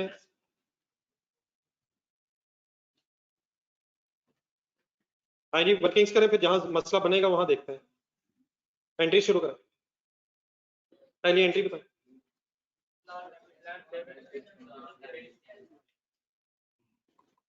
प्लीज सीरियसली ये छोड़ दें बातें, एंट्री शुरू कर लें। जिस जगह इशू आएगा इस केस में, अगर आया तो फिर डिस्कस करते हैं। जी first entry, plan debit, cash credit.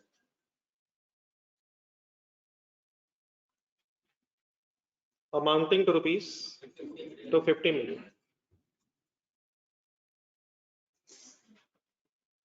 Next date, same date पे ग्रांट मिली है। ग्रांट की entry, cash debit grant except. यार एक रेजिडुअल वाली भी तो है, उसकी भी तो एंट्री होती है। अचानक दिल ना किसी तरह करना शुरू हो जाए।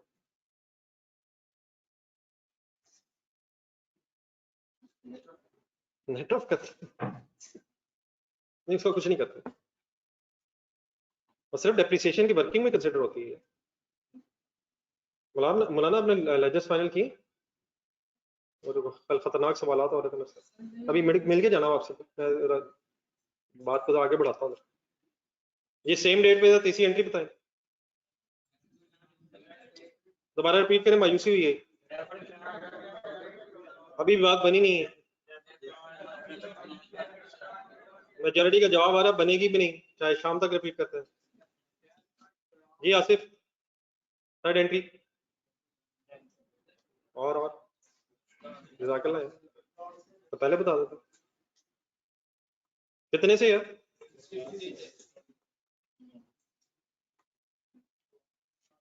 जी plant credit, asset credit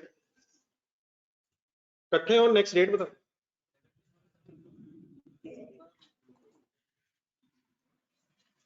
November 2021। क्या करना है? Depreciation debit, accumulated depreciation credit. कैसे? हाँ जी बिल्कुल सही है। अब प्रॉब्लम बन सके, लेकिन जिससे आपने कहा ना वही मसला है, एक मसला बनेगा, वही दोबारा देख लेते हैं। भाई ने भी वर्किंग बोली है जी, सारे जरा फिगर्स होने। एसेट कितने पे रिकॉर्ड किया था और कितने से कम हो गए? अब अगर यकीनन 250 लिखे कैलकुलेटर पर, -60। अब इसमें मल्टीप्लाई अगर 20% करेंगे ना, तो गौर से जरा देखें, थोड़ा मैथ्स अप्लाई कीजिएगा। हमने लिया 250 मल्टीप्लाइड, सॉरी माइनस कर लिया 60। जब हम माइनस करके मल्टीप्लाई करेंगे तो मल्टीप्लिकेशन का इफेक्ट 250 पे भी आएगा, और 60 पे भी आएगा। तो वंस अगेन वो जो 60 पे इफेक्ट आएगा 20% के हिसाब से, तो वो फिर फुली इनकम 3 साल में बन नहीं सकेगी। 250 को 20% से मल्टीप्लाई करेंगे, उसकी तो डेप्रिसिएशन सही आ जाएगी। 20% रेट जो रिड्यूसिंग बैलेंस मेथड में रेजिडुअल वैल्यू कंसीडर करके बनाया गया है।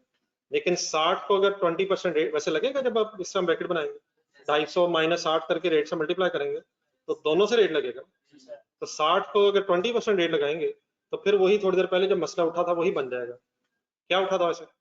वो 60 पूरी इनकम बन नहीं पाएगी 3 सालों में।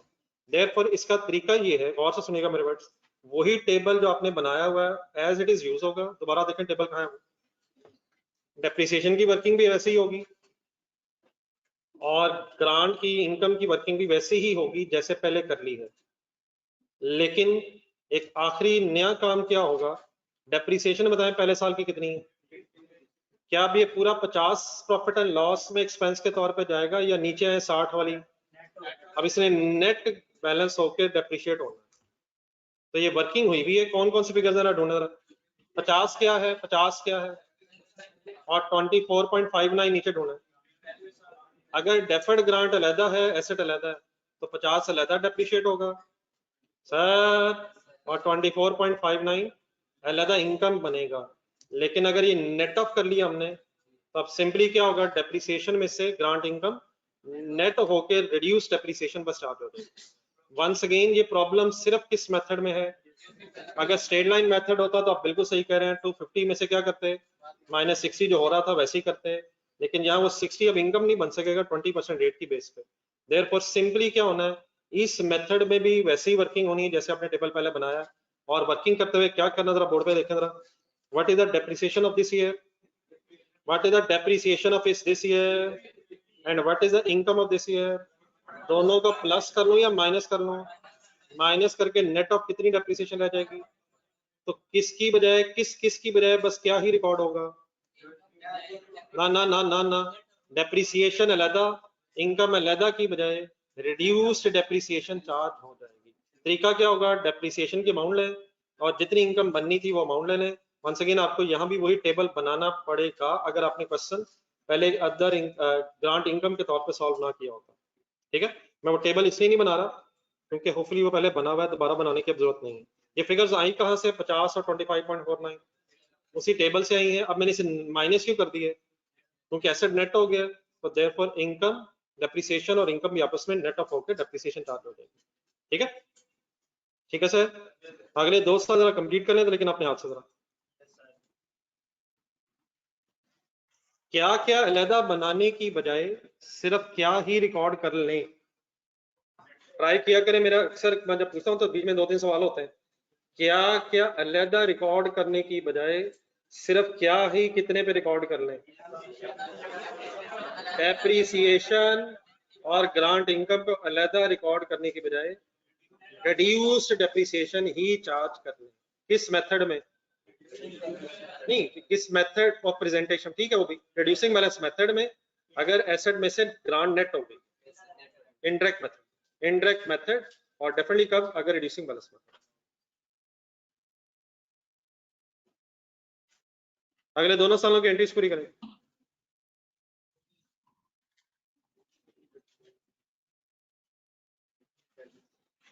ये खुद बनाए जरा फिगर्स टेबल देख के, बार बार आप कह रहे थे मैं टेबल से देख रहा हूँ।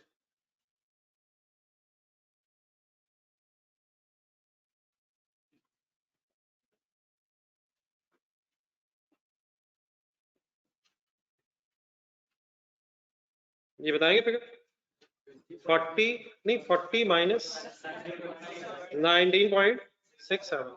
यकीनन जब नई चीज हो मिलजुल के इंशाल्लाह कोशिश करेंगे, डिस्कस हो जाए, समझ आ जाए, लेकिन जब रेपिटेशन हो तो पूरी कोशिश और ख्वाहिश होनी चाहिए कि खुद से हो। 20.33 something last year wind up करें, फिगर बोले 32 minus is equal to depreciation debit accumulated depreciation credit 16.26।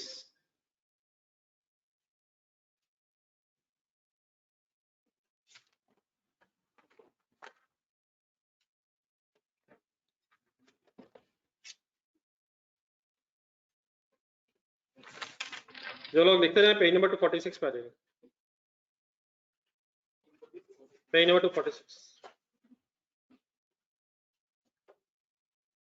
बहुत बिजी रहते हैं, क्लास में भी इतने मैसेजेस आते हैं और टाइमली रिप्लाई ना किया जाए तो बहुत बड़ा बड़ा लॉस हो सकता है।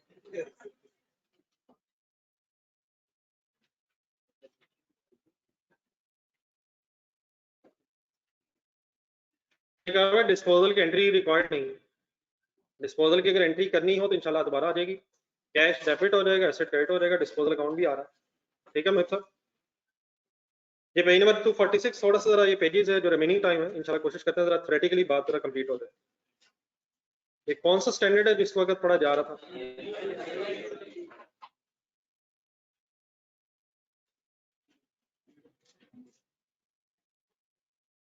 ये पेन साथ हाथ में रख लीजिएगा और मेरे साथ जरा वर्ड बाय वर्ड इंग्लिश पढ़ रहा हूँ, ये ऑनलाइन स्टूडेंट से इकट्ठे साथ साथ रहिएगा, कुछ बातें साथ समझने वाली हैं, मैं एग्जांपल्स के साथ बताऊंगा, अपने अगर जरूरत पड़े तो नोट कर लीजिएगा। IAS 20 इंट्रोडक्शन, इंट्रोडक्शन के साथ जो ब्रैकेट में लिखा हुआ ना IAS 20.1, ये पैरा नंबर्स लिखे हुए हैं, आपने भी ओरिजिनल अकाउंटिंग स्टैंडर्ड्स लेने हैं। ओरिजिनल अकाउंटिंग स्टैंडर्ड से मेरी मुराद इस तरह के स्टैंडर्ड्स हैं, ICAP से वो परचेज होते हैं, वो कैसे होंगे इंशाल्लाह मैं फिर कल परसों याद करवाता हूँ। तो ये original accounting standards exam hall में लेके जाना अलाउड है, और इन ओरिजिनल अकाउंटिंग स्टैंडर्ड्स में ये स्टैंडर्ड्स लिखे हुए हैं। इनका क्या फायदा होगा, इनसे क्या किया जा सकता है, ये बात यहीं रोक दें फिलहाल यहाँ वापस आ। यकीनन डैडी का खर्चा कभी भी फजूल में नहीं करवाना है। ये जब आपने परचेज करने तो उसका तरीका भी मैं बताऊंगा, और तरीका बताने के लिए सिर्फ एक थोड़ा सा आइडिया फिलहाल दूंगा। अपना अपना मोबाइल जरा निकाल के अपनी बुक पे रख लें जरा, और इसको गौर से देखें, गौर से देख के फौरन दोबारा जेब में डाल दें। अगर किसी का मोबाइल जो उसके पास है वो अकाउंटिंग स्टैंडर्ड से सस्ता बिका तो इंशाल्लाह कोई मिलजुल के कोशिश कर लेंगे, और अगर किसी का महंगा बिका तो एक दूसरे को कंपनसेट करने की ख्वाहिश रखते हैं। ये दुआएं हैं, नेकियां हैं, जिनसे इंशाल्लाह अल्लाह ताला हमारी मदद करेगा। तो अगर किसी का 3,000 से कम बिकेगा तो इंशाल्लाह उसको किसी और के मोबाइल से जरूर हेल्प हो जाएगी। वैसे कई ऐसे भी हैं जिनका एक का भी बिका तो ये पूरी क्लास का मसला हल होता महसूस हो रहा है। तो कल से यही वाला मोबाइल लेके आना है। कुछ लोगों ने वो वाला मोबाइल मुझे दिखाने के लिए रखा हुआ है। Introduction sir, introduction sir, across the globe ये गवर्नमेंट ग्रांट्स अपने जेब में रखेंगे। Governments provide various types of assistances to businesses in order to achieve various economic objectives such as to promote specific type of business। Bracket में जाए, electric cars की तरफ दुनिया जाना चाहती है ताकि पोल्यूशन धुआं शुआं कम हो। तो गवर्नमेंट अगर चाहती है कि लोग इलेक्ट्रिक कार्स के बिजनेस में इन्वेस्ट करें तो इनकरेज करने के लिए कह सकती है कि कुछ हम भी पैसे दे देंगे, ठीक है। तो क्या वजह हो सकती है ग्रांट देने की? एक वजह बता रहा है, to promote a specific type of business और to create employment opportunities. Government चाहती है लोग इन्वेस्ट करें ताकि और लोगों को जॉब्स मिलें। लोग रिलक्टेंट है इन्वेस्ट करने में, खास तौर पर कोई अंडर डेवलप्ड एरिया है तो गवर्नमेंट कहेगी अगर आप किसी पर्टिकुलर लोकेशन पे जाके, बलोचिस्तान में कहीं KPK के किसी इलाके में जाके या साउथ पंजाब में जाके जहाँ फैक्ट्रीज पहले नहीं है वहाँ इन्वेस्ट करेंगे तो हम आपको ग्रांट के तौर पे कैश भी दे देंगे और फॉर एग्जांपल एसेट भी दे सकते हैं। तो क्या क्या वजूहत हो सकती हैं ग्रांट्स की, बस पढ़ते रहिएगा और ध्यान से स्टोरी समझते जाइएगा। प्रमोशन भी हो सकती है किसी स्पेसिफिक टाइप ऑफ बिजनेस की, और टू क्रिएट एम्प्लॉयमेंट अपॉर्चुनिटी। अब इसको ऐसे रट्टा लगाने की जरूरत नहीं है, जिसको रट्टा लगाना वो बताता हूँ। The assistance may be mere in aid by creating ease of doing business। ease of doing business को जरा अंडरलाइन करें और ऊपर जगह बन जाएगी, थोड़ा सा कैरो बना के ऊपर पेज कर जगह खाली है।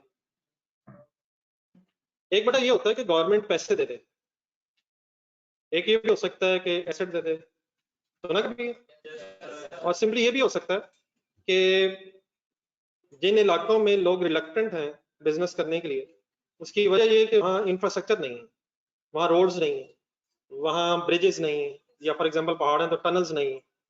तो ईज ऑफ डूइंग बिजनेस में ये सारी चीजें आ जाएंगी। फॉर एग्जांपल लिखना जरा, construction of road for example के तौर पर। ईज ऑफ डूइंग बिजनेस का मतलब क्या होगा? Ease of doing business, business करने के लिए आसानी कर दी जाए। तो इंफ्रास्ट्रक्चर अगर नहीं, गवर्नमेंट इंफ्रास्ट्रक्चर डेवलप अगर कर दे तो उसे हम ईज ऑफ डूइंग बिजनेस में समझ सकते हैं। तो इसके एग्जांपल्स के तौर पे क्या लिख लें? कंस्ट्रक्शन ऑफ रोड्स कह लें, ब्रिजेस कह लें, टनल्स कह लें। Construction of roads, bridges, tunnels. तो ये भी हो सकता है कि गवर्नमेंट कुछ ऐसी एक्टिविटीज कर दे जिससे बिजनेस करना आसान हो जाए और आगे बढ़ने, और it may be in the form of financial assistance. और ये भी हो सकता है कि गवर्नमेंट पैसे पकड़ा दे, पैसे पकड़ा दे, एसेट पकड़ा दे, ये जिस तरह हम क्वेश्चंस में कर रहे हैं। The most common form of such assistance is the grant of cash or land the business entities from local or national governments। ठीक है, तो अक्सर नॉर्मल तरीका वैसे क्या है, कैश पकड़ा दिया जाता है या कोई एसेट दे दिया जाता है। IAS 20 is applied in accounting for and in the disclosure of government grants and in disclosure of other form of government assistance। IAS 20 दोबारा पढ़ें sentence, is applied in the accounting for and disclosure of government grants and disclosure of other forms of government assistance। अब ये जो words आए हैं, government grant एक word आया है और एक साथ वर्ड आया गवर्नमेंट असिस्टेंस। ये अभी आगे आएंगे, मैं इंशाल्लाह फर्दर एक्सप्लेन करता हूँ। ये IAS 20 अप्लाई किस पे होना है? गवर्नमेंट ग्रांट की काउंटिंग और डिस्क्लोजर पे, और गवर्नमेंट असिस्टेंस जो चीज होती है वो मैं बताता हूँ, उसका सिर्फ डिस्क्लोजर देना होता है। गवर्नमेंट से अगर ग्रांट मिल जाए तो उसकी डबल एंट्रीज भी करनी होती हैं, और उसका शेयर होल्डर्स को डिस्क्लोजर भी देना होता है कि किस फॉर्म की ग्रांट है और इसको हमने कैसे अकाउंट फॉर किया। लेकिन अगर इसके अलावा कोई गवर्नमेंट असिस्टेंसेस हो, उसका सिर्फ डिस्क्लोजर देना होता है। वो क्या होती हैं वो भी इंशाल्लाह नीचे बात आ रही है। या IAS 20 अप्लाई किस किस पे हो रहा है, ढूंढ के बताएं वर्ड्स। गवर्नमेंट ग्रांट्स पे भी अप्लाई हो रहा है और गवर्नमेंट असिस्टेंसेस पे भी अप्लाई हो रहा है। गवर्नमेंट ग्रांट्स पे किस किस एंगल से अप्लाई हो रहा है? काउंटिंग पॉइंट ऑफ व्यू से भी और डिस्क्लोजर पॉइंट ऑफ व्यू से भी। लेकिन गवर्नमेंट असिस्टेंस होती क्या चीज मैं बताता हूँ, उसका सिर्फ डिस्क्लोजर देना होता है। कुछ डेफिनेशन है स्टैंडर्ड में, यहाँ से जो डेफिनेशन आएंगे उनका जरा हमें शायद आइडिया जरा इस एंगल से होना चाहिए कि थोड़ा सा याद रहे। सबसे पहले गवर्नमेंट की डेफिनेशन लिखी हुई है। गवर्नमेंट रेफर्स टू गवर्नमेंट, नहीं government agencies and similar bodies whether local. एक सेकंड, एग्जांपल्स आ रही हैं। मतलब गवर्नमेंट में सिर्फ एक national government, provincial government, local government, ये सारी शामिल है। फिर गवर्नमेंट के डिपार्टमेंट्स भी शामिल है। मतलब अगर किसी गवर्नमेंट के डिपार्टमेंट ने ग्रांट दी है तो वो भी यही कंसिडर होगी कि गवर्नमेंट की ग्रांट है। और गवर्नमेंट जो है वो नेशनल भी हो सकती है, लोकल भी हो सकती है, और international government means for example America से कोई अमेरिकन एड मिल गई, यूके एड मिल गई, तो ये भी गवर्नमेंट ग्रांट ही कंसिडर होगी। चाहे लोकल गवर्नमेंट से मिल जाए, नेशनल गवर्नमेंट से मिल जाए, प्रोविंशियल गवर्नमेंट से मिल जाए, पाकिस्तानी गवर्नमेंट से मिल जाए, नेशनल गवर्नमेंट है, provincial government means Punjab government से मिल जाए, सिंध गवर्नमेंट से मिल जाए, वगैरह वगैरह। और एक लोकल गवर्नमेंट्स भी होती हैं। लाहौर गवर्नमेंट, लाहौर का ये जो फॉर एग्जांपल ये जो काउंसलर्स का सिस्टम नहीं होता है, ये मेयर शेयर, तो अगर इस लोकल अथॉरिटी से कोई ग्रांट मिल जाए, लोकल बॉडी से मिल जाए, वो भी गवर्नमेंट में ही कंसिडर होगा। तो गवर्नमेंट में क्या क्या चीज आ जाएगी? नेशनल, लोकल में फिर प्रोविंशियल, अभी आगे आ जाएंगे एग्जांपल, और इंटरनेशनल भी हो सकती है। अब एग्जांपल देखें नीचे, as per IAS 20 following may be considered as government if providing financial assistance to an entity. तो गवर्नमेंट्स की क्या क्या एग्जांपल्स हो सकते हैं? गवर्नमेंट किसे कहते हैं? वफाकी हुकूमत इस्लामाबाद में, प्रोविंशियल गवर्नमेंट, फिर डिस्ट्रिक्ट गवर्नमेंट, ये मैंने बताया, ये तो Lahore district government, Peshawar district government वगैरह। फेडरल, स्टेट बैंक ने अगर को पैसे दे दिए तो भी स्टेट बैंक भी गवर्नमेंट का बैंक है। आगे भी लिखा हुआ है, फिर गवर्नमेंट की डिफरेंट अथॉरिटीज बनी हुई है, small and medium enterprises, United nation से मिल जाए, ये लोकल है, नेशनल है, इंटरनेशनल है। IMF से मिल जाए अगर मिल जाए, वर्ल्ड हेल्थ ऑर्गेनाइजेशन WHO इसकी एब्रिविएशन है, वर्ल्ड हेल्थ ऑर्गेनाइजेशन से ये पोलियो वगैरह की जो वैक्सीनेशन के लिए, फिर वर्ल्ड हेल्थ ऑर्गेनाइजेशन से इसकी ग्रांट मिलती है। तो ग्रांट जरूरी नहीं कि सिर्फ फेडरल गवर्नमेंट से मिले, पढ़ के जरा बता दें कहाँ से मिल सकती है। 3 4 5 6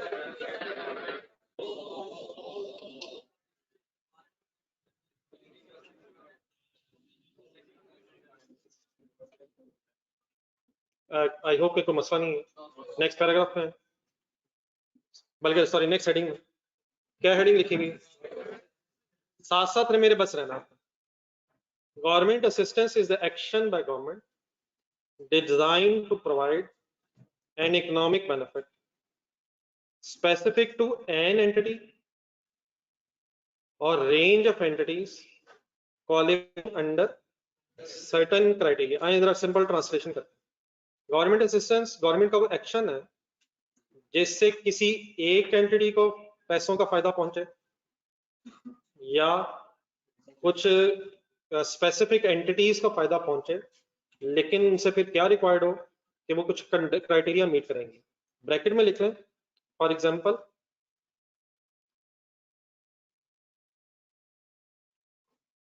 if entity or entities, ये एंटिटी किसे कहते हैं? ये बिजनेस है, कंपनी कंपनी कहते हैं। if entity or entities operate in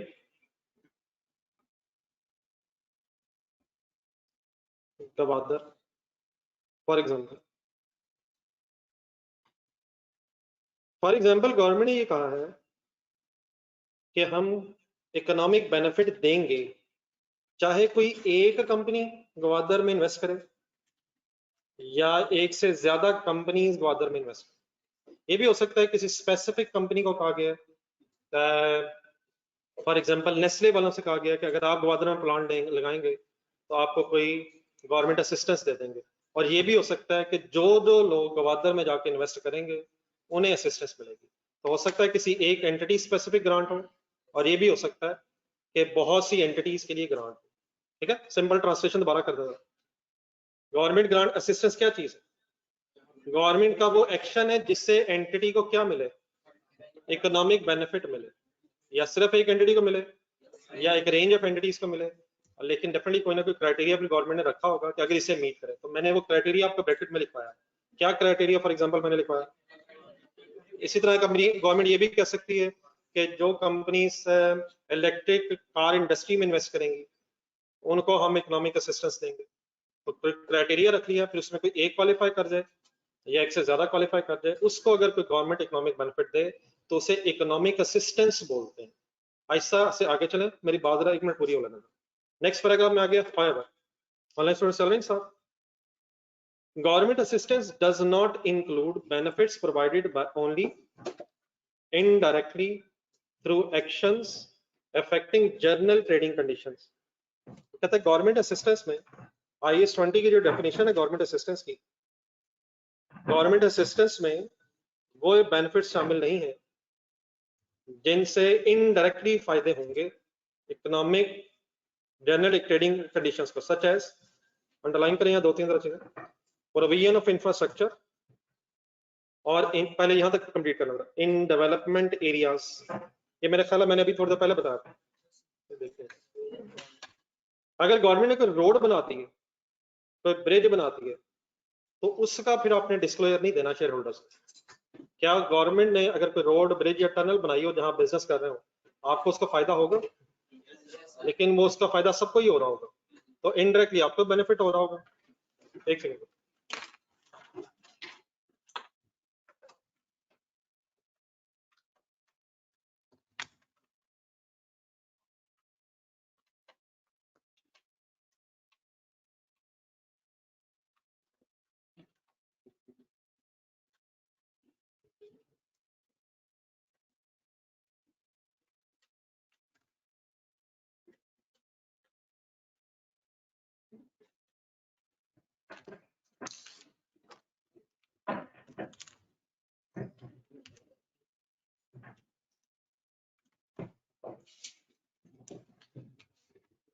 ये गवर्नमेंट असिस्टेंस की बात हो रही है, एक्शन है गवर्नमेंट के जिनसे इकोनॉमिक बेनिफिट्स मिलते हैं एंटिटी या एंटिटीज को। इंशाल्लाह कुछ नहीं होगा,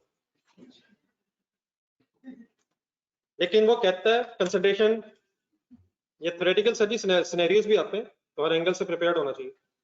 हाउएवर गवर्नमेंट असिस्टेंस में वो चीजें शामिल नहीं हैं जिनसे एंटिटी को इनडायरेक्टली फायदा हासिल हो रहा है। उसके एक एग्जांपल के तौर पे क्या पढ़ा हमने कि गवर्नमेंट ने कोई इंफ्रास्ट्रक्चर बना दिया। बात असल में पूरी ये है कि क्या इस इंफ्रास्ट्रक्चर से हमें को फायदा हो रहा होगा, फायदा हो रहा होगा सर, लेकिन वो जो उसने ये कहा ना इसमें शामिल नहीं, उसका मतलब ये है कि आपने एज पर IAS 20 इसका शेयर होल्डर्स को डिस्क्लोजर नहीं देना। ये गवर्नमेंट की असिस्टेंस है, हम ये नहीं कह सकते ये असिस्टेंस नहीं है, इससे हमें फायदा भी हो रहा है, हो सकता है इससे हमारे प्रॉफिट्स भी बढ़े, लेकिन IAS 20 कह रहा है कि इसका डिस्क्लोजर शेयर होल्डर को देने की जरूरत नहीं है। किस एंगल से वो इस असिस्टेंस को गवर्नमेंट असिस्टेंस में से निकाल रहा है, इसका डिस्क्लोजर रिक्वायर्ड नहीं है। ऊपर जाए जरा, सेकंड पैराग्राफ ऊपर पढ़े जाकर, जो डेफिनेशंस के ऊपर एक लाइन आई थी, IAS 20 किस पे एप्लीकेबल है? गवर्नमेंट ग्रांट्स की अकाउंटिंग पे भी और उनके डिस्क्लोजर्स पे भी, और गवर्नमेंट असिस्टेंस पे भी एप्लीकेबल है, लेकिन उनके डिस्क्लोजर्स के लिए एप्लीकेबल है। तो वो असिस्टेंस के कौन से डिस्क्लोजर देने हैं वो भी नीचे आएंगे, लेकिन किस असिस्टेंस का डिस्क्लोजर नहीं देना नहीं, जिनका हमें इनडायरेक्ट बेनिफिट हो रहा है। तो इनडायरेक्ट बेनिफिट में क्या हुआ, एग्जाम्पल के तौर पर क्या, कि अगर गवर्नमेंट ने कोई इंफ्रास्ट्रक्चर बना दी है किसी डेवलप एरिया में, अंडर डेवलप्ड एरिया में, तो उससे बेनिफिट हमें जरूर हुआ है, लेकिन क्योंकि उसका फायदा सबको हो रहा होगा, इसलिए स्पेसिफिकली हमें ये शेयर होल्डर्स को बताने की जरूरत नहीं कि गवर्नमेंट ने रोड्स बना दी हैं, पुल बना दिए हैं, ये शायद अदरवाइज भी लोगों को पता ही हो। हमें शायद उन असिस्टेंसेस का डिस्क्लोजर देना चाहिए जो स्पेसिफिकली हमारे से रिलेटेड हो। तो उसकी एग्जांपल्स अभी आ गए। एक और लाइन पढ़ लें, और the imposition of trading restraints on competitors, Kota's लिखा हुआ है। कंस्ट्रेंट्स का मीनिंग होता है, उर्दू में हेल्पफुल रहेगा शायद, कंस्ट्रेंट का मतलब होता है रुकावट। कोई और अच्छा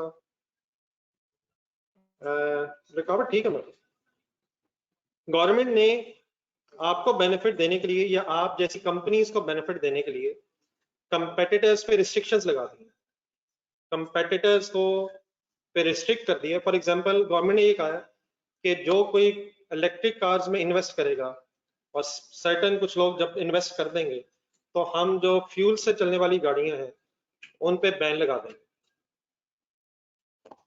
अगर स्पेसिफिक नंबर में कोई लोग इलेक्ट्रिक कार्स में इन्वेस्ट कर देंगे तो हम फिर फ्यूल से चलने वाली, अदरवाइज जो पेट्रोल से चलने वाली कार्स हैं उन पे बैन लगा देंगे। इसका हमें क्या फायदा होगा? हमारी से सेल बढ़ेंगे, और अगर बैन नहीं होगा तो फिर लोगों पर चॉइस होगी, जो सस्ती भी होगी वो लोग लेंगे। तो गवर्नमेंट अगर हमें इस तरह बेनिफिट देना चाहे कि कंपेटिटर्स पे कोई बैन लगा दिया है तो उसका भी आपसे स्पेसिफिक डिस्क्लोजर रिक्वायर्ड नहीं है, क्योंकि वो जो बैन लगाया गया होगा वो भी शेयर होल्डर्स को पता चल गया होगा, अखबारों वगैरह में भी आ जाएगा। तो ये दो किस चीज की एग्जांपल्स हैं, अब ये जरा फाइनली बता दें। ये इनडायरेक्टली हमें बेनिफिट कर रही होंगी चीजें, लेकिन इनके डिस्क्लोजर्स रिक्वायर्ड नहीं है। क्या इनका फायदा नहीं है? इनका फायदा है, लेकिन ऐसी असिस्टेंसेस के अलहदा से डिस्क्लोजर देने की जरूरत नहीं। एक एग्जांपल पढ़ें, ये ऑनलाइन स्टूडेंट चल रहे हैं मेरे साथ। JK Limited constructed its factory few years ago in Gwadar. Since then, the government has provided infrastructure by improvement to the general transport and communication network and supply of the improved facilities, including water reticulation का meaning लिखना था, water availability। बल्कि अगर आप थोड़ा सा current affairs से शगफ रखते हो तो गवादर में तो शायद कुछ मुजाहिरे भी रिसेंटली हुए थे अंडर डेवलपमेंट होने की वजह से। वहाँ पानी का जरा मसला ज्यादा है। कौन सा पानी कम है वहाँ? समंदरी पानी तो नहीं पीना, तो वो पीने वाले पानी का प्रॉब्लम है। तो वाटर रेटिकुलेशन का यहाँ मतलब है वाटर अवेलेबिलिटी। फिर वो समंदर के पानी को शायद डीसैनिटाइज किया, डीसैनिलाइज शायद वर्ड होता है। तो उसमें से नमक, उसमें समंदर का पानी पी सकते हैं वैसे? उसमें बहुत ज्यादा नमक होता है, वो तो वैसे भी हेल्थ के लिए सही भी नहीं, पिया भी नहीं जाता। तो उसमें से अगर नमक निकाल दिया जाए फिर वो फ्रेश वाटर बन सकता है, लेकिन उसके लिए ट्रीटमेंट प्लांट्स लगाने पड़ते हैं। ठीक है, तो गवर्नमेंट ने क्या किया, आए वाइंड अप करें, फर्स्ट लाइन से दोबारा शुरू करें। फैक्ट्री कहाँ लगी है सर? सिंस देन, जब से लगाई है गवर्नमेंट ने क्या किया? इंफ्रास्ट्रक्चर इंप्रूव कर दिया है, ट्रांसपोर्टेशन का, कम्युनिकेशन का, और supply of improved facilities including the पानी का मसला हो गया, which is available on an ongoing basis for the benefit of the entire local community including the, बाकी लोगों को भी फायदा होगा और हमारी फैक्ट्री को भी फायदा हो रहा है। The business of JK has become more profitable since the provision of these facilities. Government के इन फैसिलिटीज के प्रोवाइड करने से हमें ज्यादा प्रॉफिट होने शुरू हो गए हैं। रिक्वायर्ड आपसे ये state whether the action by the government in above circumstances are considered as government assistance in accordance with IAS 20। आपका क्या ओपिनियन है? नहीं, मतलब IAS 20 के मुताबिक अब इसे गवर्नमेंट असिस्टेंस से निकाल दिया गया है। नहीं वर्ड समझ आ रहा है? असिस्टेंस तो है, लेकिन IAS 20 में से इसको इसलिए निकाल दिया गया है ताकि ये पता रहे हमें अकाउंटेंट्स को कि अब इसका डिस्क्लोजर भी नहीं देना। एज पर IAS 22 इसको, सॉरी एज पर IAS 20 इसको गवर्नमेंट असिस्टेंस की डेफिनेशन में से निकाल क्यों दिया गया है? ताकि आपके ये जहन में ही ना रहे और अकॉर्डिंगली फिर आपने इसका डिस्क्लोजर भी नहीं देना। एक मिनट डेफिनेशन वापस आए, सही वर्ड्स फाइनल करेंगे। ये डेफिनेशन जो थी गवर्नमेंट असिस्टेंस की, इसका दूसरा पैराग्राफ शुरू कैसे हुआ है? However, government assistance does not include, it doesn't means, I once again explain, doesn't means कि ये government assistance नहीं है, लेकिन IAS 20 में से इसको निकाल देने का मतलब ये है कि इसका डिस्क्लोजर नहीं देना है। तब IAS 20 के मुताबिक गवर्नमेंट असिस्टेंस ही कंसिडर नहीं, विच मीन्स ये जेन से क्यों निकल जाए? क्योंकि इसका डिस्क्लोजर भी नहीं देना। इसकी एंट्री बनेगी वैसे कोई? एंट्री तो इसकी है नहीं, और डिस्क्लोजर भी इस टाइप ऑफ असिस्टेंस का नहीं होगा। कौन सी टाइप ऑफ असिस्टेंसेस निकल गई हैं IAS 20 में से? जरा वर्ड ढूंढ के बताएं ना पढ़ कर। However, government assistances does not include क्या जी? Benefits provided only indirectly through actions affecting the general trading conditions। और इसकी एग्जांपल्स में कौन सी दो चीजें जेम रखनी है? इंफ्रास्ट्रक्चर अगर डेवलप हो गया है या कोई कंपेटिटर्स पे रिस्ट्रिक्शंस इंपोज कर दी गवर्नमेंट ने, इनको IAS 20 की गवर्नमेंट असिस्टेंस की डेफिनेशन से निकाल देने का मतलब क्या है? इनका ना अकाउंट फॉर करना इनको आपने, और ना ही डिस्क्लोज करना। तो नीचे आंसर पढ़े, एग्रीड है सारे?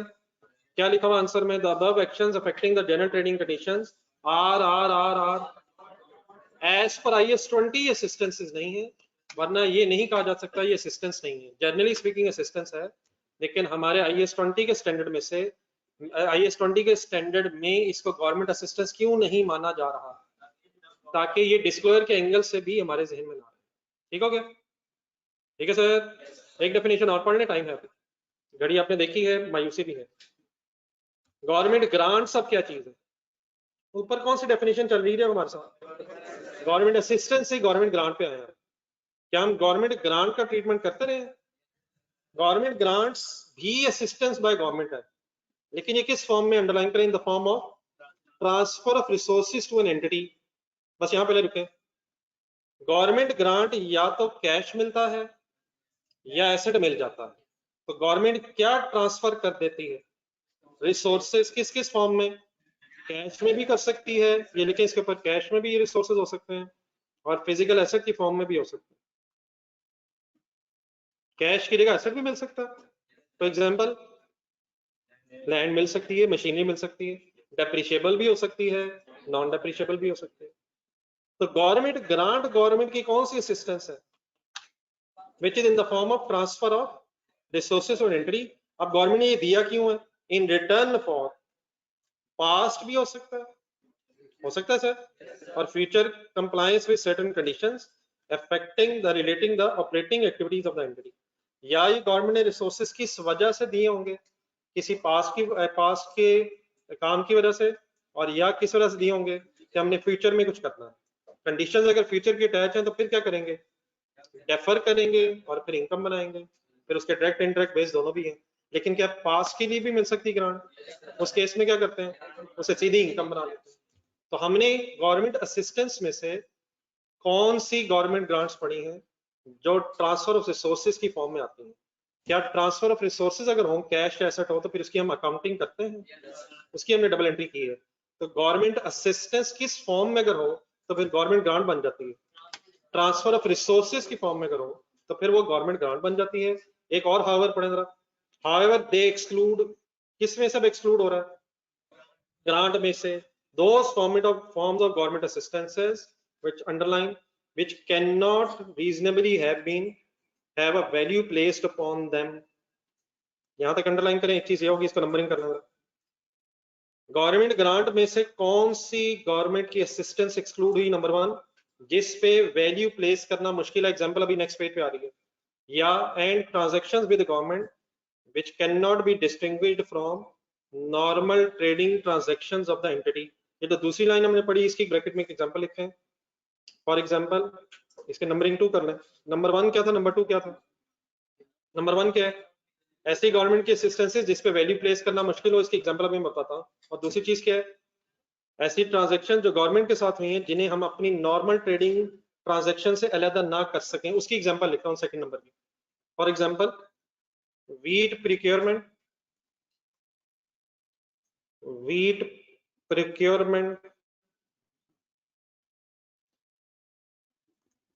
ये जब गंदम की कटाई का सीजन होता है तो गवर्नमेंट भी गंदम खरीदती है, अपने स्टॉक में भी रखती है, और फिर ये भी पॉलिसी बना लेती है कि कुछ ना कुछ फ्लोर मिलों से आटा खरीद के भी अपने पास रख देती है, ताकि अगर कभी शॉर्टेज होने का खतरा हो तो फिर अपने स्टॉक में से रिलीज कर ले।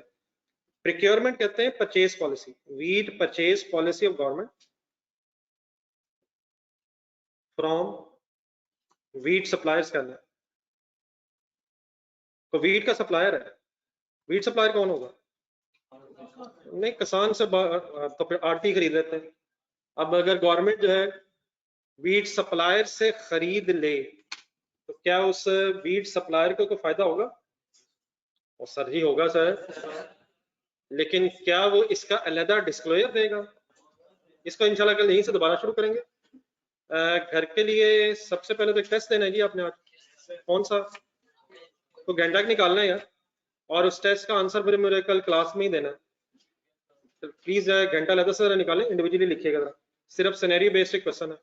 सेकंड एक छोटा काम और कर लें। आज जो एग्जांपल्स हुई हैं पेज नंबर 251 पे, पेज नंबर 251 से लेके 54 तक, अगर इनको भी कल थोड़ा सा रिवाइज आ जाए।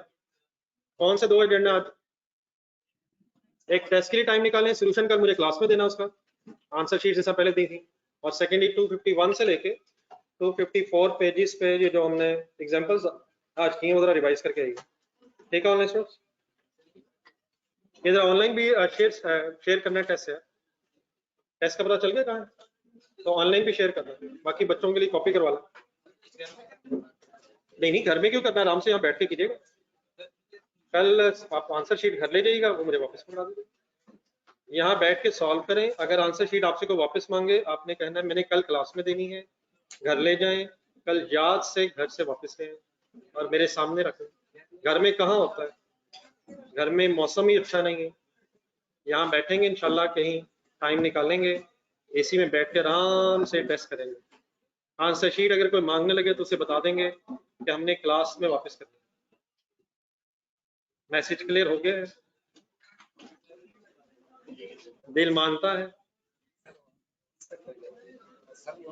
क्या? वो यहाँ बैठ गया, अभी अभी कहाँ जा रहा है, अभी देखे तो आ जाए वापस से 12 घर देना, घर दे दे, लेकिन देंगे घंटा बैठे। मैं हर महीने सरोवर लगाता हूं, पेपर की वजह से मेरे दिल कर रहा है कि ये मेरे ख्याल है कल जरा या दोपहर को डिस्कस कर लेंगे इसमें, जरा लंबी बात आराम से कर लेंगे, दोपहर को मिल लीजिए।